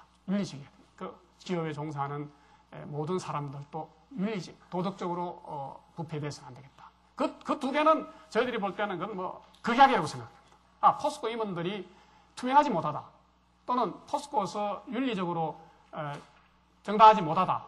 이런다면 전 항상 경영권은 위협을 받게 된다. 우리는 그렇게 생각합니다. 그래서 이 두 가지만은 꼭 우리가 어떤 수준까지 올려야 되겠다라는 강한 그 의지를 갖고 있습니다. 사실 요즘 여러분 아시겠지만은 반기업 정서라는 게 뭐 뻔하지 않습니까? 그죠? 기업이 투명하게 경영을 하지 않고 또 비도덕적인 그런 비윤리적인 행위를 하기 때문에 그런 거 아닙니까? 특히 상속 문제와 관련해서 편법을 쓴다든가 뭐 또는 뭐 여러 가지 뭐 분식 회계를 한다든가 부당 내부자 거래를 한다든가 하는 이런 것들이 전부 다 거기에 관련되는 겁니다. 그래서 포스코는 이런 거 있어서 안 되겠다. 그리고 또 하나는 저희들은 정권시장에, 세계 정권시장에 거의 주요 시장이 다 상장이 되어 있습니다. 해서 또 그렇게 할 수도 없게 되어 있습니다만, 그러나 아직도 우리 이제 일부 직원들은 우리 사회가 지금 요즘 굉장히 투명하게 갖고 있지 않습니까? 그죠? 옛날에는 당연히 그럴 거라고 생각했던 것들이 요즘은 이제 문제가 자꾸 되고 있지 않습니까? 뭐 여러 가지 요즘 일어나는 걸 보면 그 중에서 이 기업의 투명성 이것들이 굉장히 지금 강조가 되고 있고, 그래서 우리는 거기에 또 어떤 그 모범적인 그런 걸 함으로써 민영화를 완성해야 되겠다. 그래서 우리가 민영화 완성이라는 것은 사실은 그런 측면에서 우리 회사의 사활하고도 관계가 된다. 다시 말해 경영권의 사활하고도 관계가 된다. 이런 측면에서 회사가 굉장히 중시하고 있습니다. 자, 그 다음은 아까 잠시 말씀드렸습니다만 이제 저희 양제철소의 설비를 참 바꿨습니다. 저희들이 04년도부터 바꾸기 시작해서 08년도까지 한 5년간에 걸쳐서 한 17조 정도 투자해서 그 중에 13조 정도를 양제철소, 뭐 어떤 사람은 멀쩡한 설비를 왜 바꾸나 하지만 저희들은 아주 위기를 느끼면서 바꾸고 있습니다. 바꿔서 고옥강을 만들 수 있는 체제로 만들고자 합니다. 다시 말씀드리면 전 이런 비유를 합니다. 산에서 지금까지 우리 동네는 뭐 그렇게 서민 동네이기 때문에 고급 양과자를 만들어 본 적은 없는데 주로 뭐 식빵이라든가 뭐 팥빵 뭐 이런 일반 빵을 가지고 우리는 돈을 많이 벌었는데 이젠 옆에 또 비슷하게 만드는 그런 사람이 빵집을 세웠다 이겁니다. 그리고 우리 동네 주민들도 자꾸 생활 수준이 올라가서 이제 고급 과자를 먹고 싶어한다. 뭐 그렇다고 이제 비유를 합니다. 그렇다면 우리가 어떻게 해야 되느냐? 지금까지 식빵 굽던 기계는 이제 옆으로 접어두고 양과자를 굽던 기계를 빨리 사가지고 양과자 굽는 방법을 빨리 이해해가지고 양과자로 대치를 해야 되는 거 아니야. 그리고 지금까지 있던 식빵 빻는 그 시장은 그 다음 사람을 주고 우리는 옮겨가야 된다. 그런 거로 비유를 우리가 합니다. 그래서 우리 제품도 고급화를 하고 또 우리 수요가들한테 고급 제품의 그 우수성 이런 것들을 계속 알리면서 마케팅을 강화하는 그런 어려운 과정이 있습니다만 어쨌든 우리가 그걸 해야 되겠다 이렇게 생각합니다. 그 다음에 이 사진은 제가 그 포항제철소에서 지금 건설 중에 있는 그 파이넥스라는 공장입니다. 이것은 그 용광로, 아시겠습니까? 광석을 환원하는 데서는 그 용광로를 대체할 수 있는 프로세스입니다. 포스코가 92년도부터 연구를 시작해가지고 가장 야심적으로 개발하고 있는 프로젝트입니다. 지금 현재 연산 60만 톤의 공장이 지금 시험 데모 공장이 돌아가고 있습니다만 상당히 성공적으로 돌렸기 때문에 지금 150만 톤 규모의 설비를 지금 포항에 짓고 있습니다. 이게 한 1조 한 3천억 정도 넣어서 짓고 있는데 이 금년 말에 준공이 됩니다. 준공이 되면 우리는 이거는 그야말로 우리 고유의 기술로 보고 이게 아마 앞으로 우리 회사 경쟁력에 상당한 도움을 줄 거다. 여기에서 만일 150만 톤 규모의 파이낸스 공장을 돌리게 되면 용광로에서 돌린 것보다는 거의 한 20% 정도의 원가 절감이 된다. 우리는 경쟁력이 있다. 그리고 여기는 특별히 이 고급 원료들이 세계적으로 자꾸 고갈 상태에 가는데 여기에서는 저급한 원료, 다시 말해서 자연 상태로 나는 분 상태의 그런 저급한 원료를 직접 쓸 수 있는 그런 특징이 있고 용광로에 그 원료를 넣기 전에 사전 처리 공정들이 필요한데 그걸 다 생략할 수 있다는 특징이 있고 또 공해가 기존 용광로에 비하면 급격하게 줄어드는 그런 장점이 있습니다. 그래서 회사에서는 이런 혁신 공정을 개발하는 데 총력을 기울이고 있습니다. 저희들은 금년 말이 되면 아마 이게 가동이 되고 여기 성공을 하면 앞으로 우리가 인도 프로젝트에 이걸 가져가서 이건 우리 고유 기술로서 경쟁력을 키우는 그런 작업을 합니다. 그 다음에 이것도 마찬가지입니다. 이것도 금년 6월에 지금 전공, 지금 시운전 단계에 있습니다만, 그 스테이프 캐스팅이라고, 옛날에는 이제 샘물을, 제강 공장에 샘물을 끓이면 그걸 덩어리로 만들어가지고 또 다시 아벤기에 넣어가지고 또 판을 만들었는데 이것은 그 공정을 생략한 겁니다. 생략해서 바로 샘물에서 바로 판이 나오는 그런 그 스트립 캐스팅한 기술인데 이것도 세계적으로 여러 나라가 시도를 했습니다만 대충 다 실패를 했습니다. 저희들은 여기 집념을 갖고 이거 한 1,000억 정도 들었습니다. 들어서 연산 한 60만 톤 정도의 이 스트립 캐스팅 공장을 지금 건설해서 지금 시운전하고 있습니다. 시운전하고 있는데 6월 말 되면 완공이 됩니다. 이게 많이 성공한다면 또 회사의 경쟁력을 상당히 높입니다. 이런 식으로 해서 새로운 혁신 공정, 외국에 이건 뭐 그야말로 돈 주고도 살 수 없는, 돈 있다고 살 수 없는 그런 새로운 혁신 공정을 우리가 회사가 전력을 기울여서 하고 있다. 이런 말씀을 드리겠습니다. 그 다음에 이것은 뭐 저희들 내부에서 있던 말이기 때문에 객관성이 없는 말입니다만 저희들은 쉽게 설명하면 이렇습니다. 중국이 앞으로 한 5년 내는 못 만들 물건이다. 라는 것을 저희들은 전략 제품이라는 이름을 붙였습니다. 거기에는 뭐 자동차 강파이라든가 전기 강파이라든가 또는 무슨 고급 송유강 강파이라든가 또는 배에 대한 고급 성급제 이런 것들이 쭉 포함됩니다. 8가지를 저희들이 회사가 선정을 해서 이걸 집중적으로 생산하다라고 되어 있고 또 한 5년이 아니고 한 10년이 돼도 좀 못 따라오지 않겠느냐라고 생각하는 걸 저희들이 핵심 전략 제품 이름을 붙였습니다.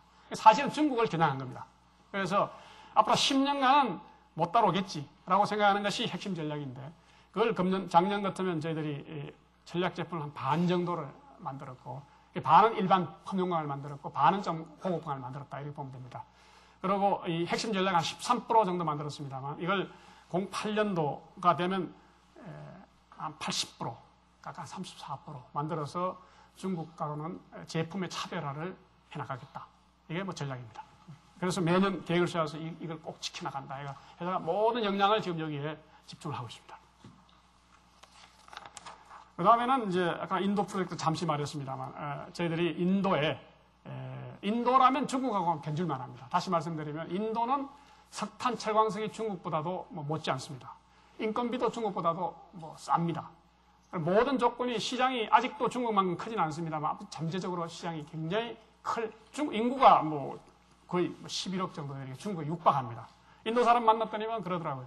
자기들이 중국한테 따라갈 건 아무것도 없는데 인구는 따라갈 것 같다고.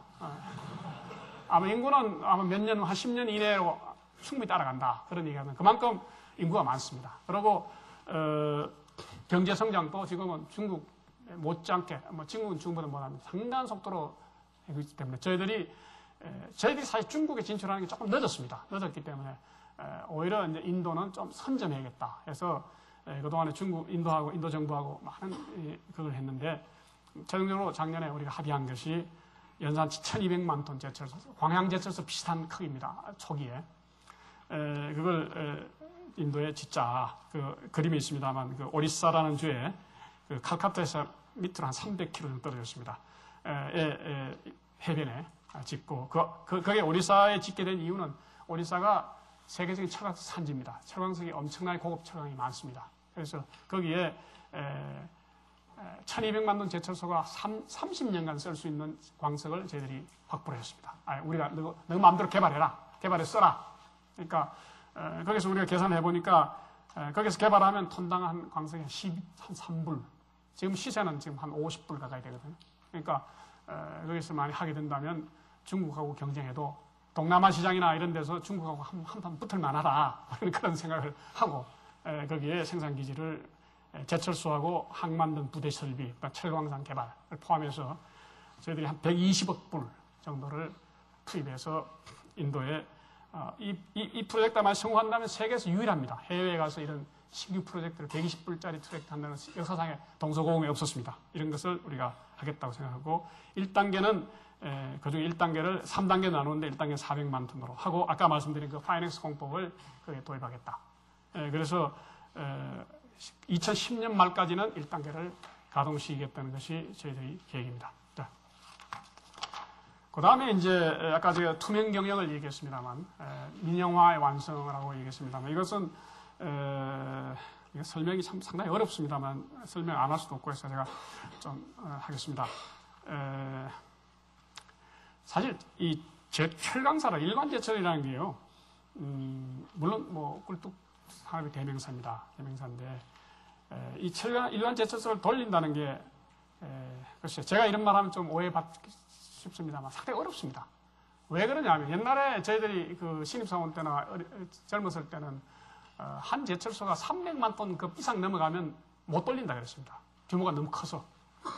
왜 그러냐면 이 철강 제품이라는 게요, 이게 예를 들면 뭐 운동화 만들듯이 이런 게 아닙니다. 다시 말씀드리면 저희들이 연간 3천만 톤 만든다면 하루에 한 8만 톤 정도를 생산해야 되는데 이 8만 톤이라는 생산량이 전부 다 주문 생산입니다.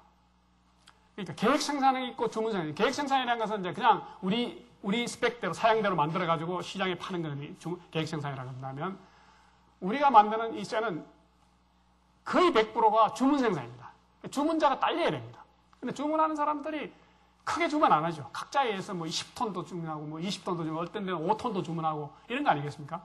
그걸 다 모아가지고 우리 설비는 한 번 예를 들면 샘물 끓이는 한 번 끓이는 게 300톤씩 끓여야 되니까 그것도 한 번 끓이니까 한 4번 정도는 연이어 끓여야지 이제 그 뒤에 치다거리 하는 것까지 포함해서 수지가 맞는데 주문 들어오는 거는 10톤, 20톤, 40톤 뭐 이런 거니까 이걸 전부 다 조합해가지고 또 들어오는 게 품질이 다 다릅니다. 다시 말하면 우리가 생산하는 게 한 4만 정도 됩니다. 다시 말씀드리면 제품마다 다르고 두께가 다르고 재질이 다르고 뭐 두께, 폭 뭐 다 다르기 때문에 이걸 다 조합하면 한 4만 개 됩니다. 이거를 조그만씩 도는 거 이걸 전부 다 조합해가지고 이 큰 기계를 엄청난 거대한 기계를 효율적으로 돌린다. 이거 한번 생각해 보십시오. 그거 만든다면 누구든지 만들 수 있죠. 그러나 효율적이 아니면 원가가 굉장히 올라갑니다. 이걸 어떻게 최적화시켜가지고 경쟁력 있게 효율적으로 만드느냐 하는 것은 이건 컴퓨터가 아니면 불가능합니다. 사실은. 그래서 컴퓨터라는 게 나타나면서 IT 기술이 나타나면서 첨단 산업이 자꾸 커질 수 있었습니다. 아까 제가 유럽에 통합된다는 것은 그냥 크기를 통합한 거고 우리 같이 한 자리에서 이런 생산을 하려고 그러면 이게 IT 기술이 발전되지 않으면 안 됩니다. 그래서 저희 회사를 지금 돌리는데 공장에 이제 예를 들면 양제초소 합해서 81개 정도 있습니다. 여기 좀 연관되어 있는데 어떤 제품의 주문을 받아가지고 그것을 이제 주문 투입을 해가지고 돌려서 이제 경제에 돌리려 그러면 이게 컴퓨터 시스템이요. 저희들이 지금 85개가 있습니다. 옛날에. 각각 시스템 다 있으니까 거기에 다 물려야 됩니다. 그리고 이 컴퓨터 시스템이라는 게, 뭐 알다시피 지금까지 컴퓨터 시스템은 그 단위 시스템이었지 컴퓨터 간의 연결이라는 것은 상당히 어렵습니다. 언어도 안 통하고, 뭐 용어도 안 통하고, 양식 통일 안 돼 있고, 그렇습니다. 그래서 저희들이 이제 민영화를 앞두고, 저희들이 가장 열망한 게 뭔지 압니까? 정부 투자 기업일 때 가장 어려웠던 것은요, 정부에서 계속 감사가 나오지 않습니까? 뭐 국회 감사 있고, 감사원 감사가 있고, 뭐 이러니까 어떤 효율성보다는 감사를 대비하는 근거 행정. 예를 들면, 내가 이걸 하나 샀다. 이거 보고 뭐 내가 좋으면, 좋다고 생각하면 사면 되는데, 국영기업일 때는 이 살 때 왜 이걸 샀느냐를 또 따져 근거를 남겨야 됩니다. 왜 이거 말고 다른 형태도 있고 여러 가지 형태가 있는데 하필 왜 이걸 샀느냐. 이걸 근거를 남겨야 됩니다. 그러니까 어떤 효율성보다는 어떤 책임 면피용, 그걸 저희들 근거 행정이라고 하는데, 이런 것들이 굉장히 많고, 효율성이 따라올 수가 없습니다.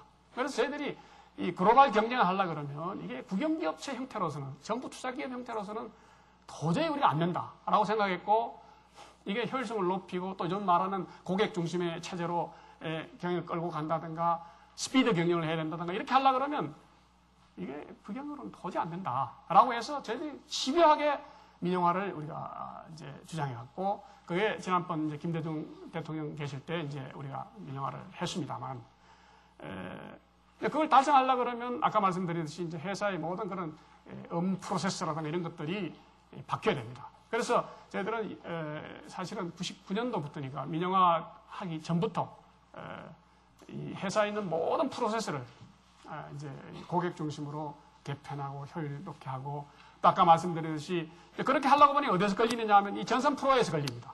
시스템이 35개, 85개가 되니까 예를 들면 내가 무슨 결과를 하나 얻으려고 그래도요, 전부 다 예를 들면 회계, 재무, 무슨 구매, 뭐 다 있을 거 아니에요. 그 시스템 다 다르니까. 제초소마다 다르고, 본사 다르고, 다 다르니까 그걸 뭘 하나 얻으려고 그러면 그 담당자들이 다 또 모여가지고 컨버전을 해야 됩니다. 그게 돌아야 되니까. 예컨대 뭐 이런 게 있습니다. 제가 다음 주에 뭐 예를 들면 우리 고객 중에 한 사람이 나를 만나자 그런다. 왜 만나려고 하겠느냐? 저 사람이 틀림없이 철판을 좀 더 많이 달라고 할 가능성이 있다. 그러면 우리 입장에서는 저 사람한테 철판을 더 주는 게 유리한 건지, 그럼 저 회사하고 내가 그럼 우리 회사가 저 회사하고 거래는 도대체 최근 한 3년간 얼마나 됐고, 우리 거래처라는 게 이제 수요가 한 4,000개 정도 되니까 다 못 외우죠. 그러니까 이제 예를 들면 누구하고 약속하려고 그러면 옛날에는 쉽게 약속이 안 됩니다. 2주 후에 하자, 3주 후에 하는 왜 이유냐면 그 전에 만나면 내가 대타가 없으니 그 사람하고 얘기할 수가 없습니다. 그러면 그 사람이 최근에 그 회사하고 우리가 최근 3년간 어떤 거래를 해갖고 거기에 각각 우리가 이익을 받는 건지, 손해를 얼마나 받는 건지, 이익을 받다면 다른 회사보다 얼마나 받는지, 이런 정보들을 찾아낸다는 것은 대충 옛날 같아서는 한 6개 부처나 5개 부처 사람들이 모여가지고, 유능한 사람들이 모여가 거기다 전산 담당하고 실무 담당하고 모여가지고 한 4, 5일간 내지는 일주일간 근무를 해야 답이 하나 나옵니다. 그게 일이 워낙 방대하기 때문입니다. 다 전산 시스템이 되어 있는데도. 이래가지고는 안 되겠다. 이래가지고 무슨 그 효율성이 있겠느냐 해서 저희들이 한 것이 85개의 그 시스템을 하나로 다 묶었습니다. 그러려니까 뭐 예를 들면 표준화라든가 단순화라든가 이런 게 다 돼야 돼요. 다시 말하면 이 시계도 각 시스템은 이름이 다릅니다. 그러니까 나중에 저희들이 아이템에 보니까 한 59만 개가 돼 있는데 나중에 조사를 정리를 해보니까 14만 개로 줄었습니다. 실제로 14만 개밖에 없는데 이름은 59만 개였습니다. 그걸 다 이름을 통합하고 표준 맞추고 단순화하고 해가지고 또 이제 그 프로세스 자체도 고객 중심으로 전부 다 바꿔가지고 거기에 이제 우리가 전산 시스템을 ERP 시스템을 도입을 했습니다. 그리고 아까 말한 85개 시스템을 하나로 이제 통일했는데 그걸 우리가 이제 저희들은 회사에서는 프로세스 이노베이션 PI라는 말을 썼고 거기에 이제 ERP 시스템을 도입해가지고 한 시스템을 만들었습니다. 한 6년간 걸렸습니다. 회사가 6년간 중점을 두고 만들어가지고 돈도 한 4천 한 몇 배도 들었습니다. 그래서 시스템을 만들었는데 이게 지금 우리 회사로서는 엄청난 이제 자산입니다. 지금은 아까 말한 그런 거를 몇 명이 하느냐면 한 사람이 10분 만에 합니다. 내가 예를 들면 내가 뭐 우리 회사에 뭐 무슨 어떤 파이프 회사의 사장을 만나겠다. 야, 누구한테 전화 걸어가지고 내가 할 수 있으면 도전 난 잘 못하가. 야, 그 어느 회사 자료 뽑아봐라. 최근 3년간 우리 그 회사 거래 실적하고 이익 난 거 뭐 딱 뽑아라. 그 회사의 지금 경영 상태가 어떠냐? 뭐 탁탁 치면 뭐 쫙 나옵니다. 10분 이내에 딱 나올 수 있습니다. 그런 시스템을 만들었고 지금은 회사의 모든 시스템이요. 예를 들면 아까 말한 81개의 내가 공장이 있다 그랬지만 그 공장의 현황이라든가 각 업무실 이게 전부 다 연결돼가지고 아침에 딱 출근하면 화면 하나에 딱 다 나옵니다. 그러니까 화면 하나에 옛날 85개의 시스템이 다 연결되어 있다고 보면 됩니다. 그리고 다 이제 통일했죠. 어느 하나는 뭐 옛날에 중국말 쓰고 하나는 뭐 일본말 쓰고 뭐 하나는 영어 썼다면 지금은 이제 영어로 다 통일돼가지고 딱 하나 들어왔습니다. 그 화면을 한마디로 상기를 놓은 게 요겁니다. 6년간에 걸쳐서 한 4천억 들여가 회사가 만든 시스템입니다. 간단히 설명하면 그 밑에 있는 제초소 통합 제어 시스템이라는 것은 아까 말씀드린 저희 회사가 81개 공장이 있습니다만 이 공장을 한 공장 같이 제가 서울에 있던 출장 가든 집에 가든 뭐 어디 가든 저는 항상 이거 두드리면 이 웹베이스로 들어가 있기 때문에 어느 공장이 지금 뭐 하고 있는지 다 알게 되어 있습니다. 그래서 공장 간에서 서로 전부 다 정보 통하게 되어 있습니다. 상하 공장 간에 다 통하게 되어 있고 그 다음에 이제 회사에 늘 루틴하게 일어나는 일단 반복되는 업무들 이런 것들은 전부 다 ERP 시스템 패키지로 다 묶여 있습니다. 그러니까 여기서 일어났던 모든 것들은 중요한 것들은 전부 데이터 웨어하우스에 들어가 있습니다. 이 뭐 컴퓨터 용량이 엄청나게 큰 겁니다. 제가 어느 정도 그러니까 테라바이트가 어느 정도 뭐래 132테라바이트라고 그러더라. 이게 30년 신문지 14만 년 부위라 그러더라고요. 그 정도의 다시 말씀 나사에 쓰는 세계 최대 컴퓨터 10대 정도. 나사에 쓰고 우리 회사가 두 번째라고 합니다. 그 회사 10대 정도를 포함한 한 560개의 컴퓨터가 여기에 우리가 동원되고 있습니다. 엄청난 돈을 들여가지고 데이터를 여기에 시스템 넣었고 그 다음에 이제 이런 데이터를 갖고 있으면서 아까 같이 경영자가 필요에 의해서 야 이런 자료 내봐라 하면 바로 데이터 웨어하우스에서 쫙 소팅을 해가지고 필요한 정보를 탁탁 줄 수 있는 그런 시스템을 갖췄습니다. 이제 이렇게 되니까 어떤 문제가 생기느냐 하면 원가 계산이 말입니다. 아까 말한 한 4만 종이 되는 제품이 있다고 그랬습니다만 저희들이 지금 현재는 원가 계산은 1일 원가 계산입니다. 바로 리얼타임으로 원가 계산이 됩니다.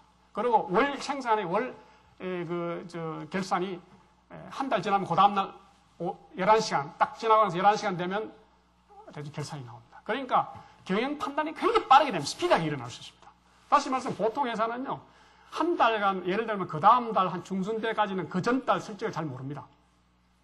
왜냐하면 통계가 안 나오니까. 우리도 그랬으니까요. 그러니까 그 다음 달 한 달 반쯤 지나도 그 전달 우리 실적을 모릅니다. 근데 지금은 저희들은 그 다음 날 되면 2일 되면 바로 쫙 나옵니다. 그 다음에 이제 경영 환경이 변화해서 변화 요인들을 넣어가지고 시뮬레이션 하면 그 다음 계획들이 바로 로링이 돼가 착착착 나오는 그런 시스템을 지금 저희들이 갖추고 있고 또 이제 예를 들면 저희들이 그 공급사하고 얘기합니다만 공급사도 이제 예를 들면 지금은 저희 회사하고 이제 자재 납품을 한다든가 또는 뭐 설비를 납품한다든가 서비스를 납품하는 회사들은 저희 회사에 오지 않습니다. 입찰이라든가 이런 게 없습니다, 이제는. 전자결정, 전자입찰, 전자서명, 계산서도 전자. 그러니까 전부 다, 심지어 도면까지도 저희 회사에 안 오고 바로 알아서 할 수 있고요. 그 다음에는 우리 시스템이 바로 이제 웹베이스로 해가지고, 인터넷으로 해가지고, 수요가들의 고객들한테 인터넷 다 들어가 있기 때문에 그 사람들이 예를 들면 자기 지금 납품한 제품이 지금 포스코에서 예를 들면 100개를 넣었는데 지금 포스코가 지금 몇 개를 쓰고 몇 개가 남아있다까지 다 정보가 나갑니다. 그러니까 다음에 언제쯤 되면 다음 발주가 나오겠구나. 알아서 필요 없이 많이 준비한다는 거. 그래서 그런 것들이 우리가 아까 말한 고객 중심이라고 얘기했습니다만 이런 시스템을 전부 고객들이 편하게 다 바꿔놨습니다. 판매도 마찬가지입니다. 판매도 예를 들면 우리한테 주문을 딱 넣을 때 옛날 같으면 전화 건다든가 또 찾아온다든가 하면 요즘은 전혀 없죠. 그러니까 인터넷에 딱 돌아가지고 우리한테 이런 제품을 만들겠느냐 하면 바로 응답이 됩니다. 이건 언제까지 만들 수 있다. 특수한 것은 이제 조금 시간이 걸립니다만 바로 합니다. 그리고 그다음 주문 투입이 되면 그다음에 이제 우리가 공정이 워낙 복잡하기 때문에 대충 한번 딱 주문을 넣어가지고 나가는 게 옛날에 한 달 정도 됐습니다. 그러면 이 한 달 동안에 이게 가다가 또 불합격이 나오면 또 다시 생산해야 되고 이럴지 모르니까 그런 걸 대비해서 항상 우리 수요가들은 재고를 갖고 있죠. 자기들 그 회사로서는 이게 원료를 갖고 있는데 요즘은 어떻게 되어 있느냐 하면 자기들이 주문을 냈으면 지금 자기들이 낸 주문이 지금 우리 회사의 어느 공정을 통과하고 있다는 게 온라인 리얼타임으로 제공이 됩니다. 그렇기 때문에 그래서 언제 며칠 날 자기 방에 온다는 게 자꾸 리얼타임으로 들어가게 되어 있습니다. 그러니까 옛날에는 현장에 출장소를 가고 방문회가 문의하고 하던 것들이 요즘 거의 다 없어졌습니다. 엄청난 혁명을 하고 있는 겁니다. 그래서 이런 시스템이 이제 따라서 이제 소위 말하는 CRM이나 SRM 같은 게 이제 되는 겁니다. 데이터가 좀 축적이 되고 직접 온라인이 되고 하니까 가능한 그런 체제로 이제 바꾸고 이게 저희 회사로서는 그다음에 이제 이게 모든 게 온라인으로 이루어지기 때문에 리얼타임으로 이루어지기 때문에 소위 말하는 요즘 말하는 기업의 분식 회계라든가 회계 조작이라든가 이건 있을 수가 없습니다. 전부 리얼타임으로 그대로 되니까 아무도 손 못 대게 되어 있습니다. 모든 게 전산으로 딱 나오니까. 그래서 기업이 굉장히 투명해지고 또 아까 말한 스피드가 빨라지고 효율적이 높은. 그래서 우리 회사로서는 이 민영화를 완성하는데 민영화를 하면서 가장 역점을 둔 이 사업들이 이제 이게 한 6년에 걸쳐서 이제 대충 됐습니다. 그래서 이게 아까 말씀드린 아까 말한 비즈니스에서 세계 500대 웹을 가장 잘 쓴 회사로 우리를 추천한다든가 아마 세계 철강사들이 가장 우리 회사에 좀 탐난다라는 건 이거다라고 얘기하는 사람들이 많습니다. 그래서 이건 저희들이 독자적으로 개발한 프로세스인데 아마 이게 상당한 회사 효율성을 높여서 원가를 절감하는 경쟁력 높이는 소스 될 거다. 우리는 이렇게 보고 싶다. 그 다음에 저희들이 또 신경 쓴 거는 아까 말했듯이 이제 지배구조의 불투명성입니다. 그죠?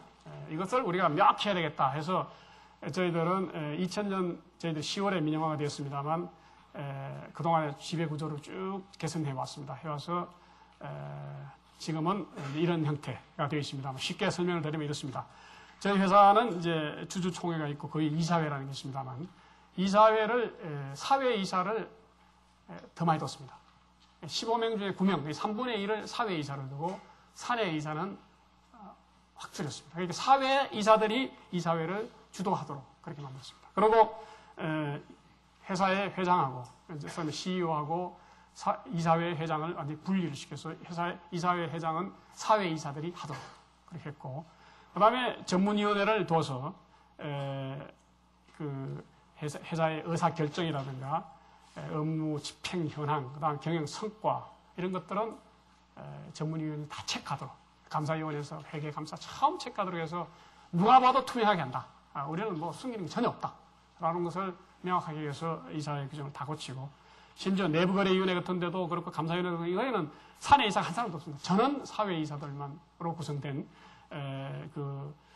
내부거래위원회 같으면 예를 들면 다시 말하면 계열사 간에 무슨 요즘 많은 신문에만 떠드는 게 있습니다만 우리도 비슷한 사내 계열사 간에 어떤 부당 내부 거래가 있는 건지 또는 회계감사에 분식 회계 등이 있는지 또는 역분식이 있는 건지 이런 것들은 전부 사회 감사 이사들이 다 점검하도록 그렇게 되어 있고요.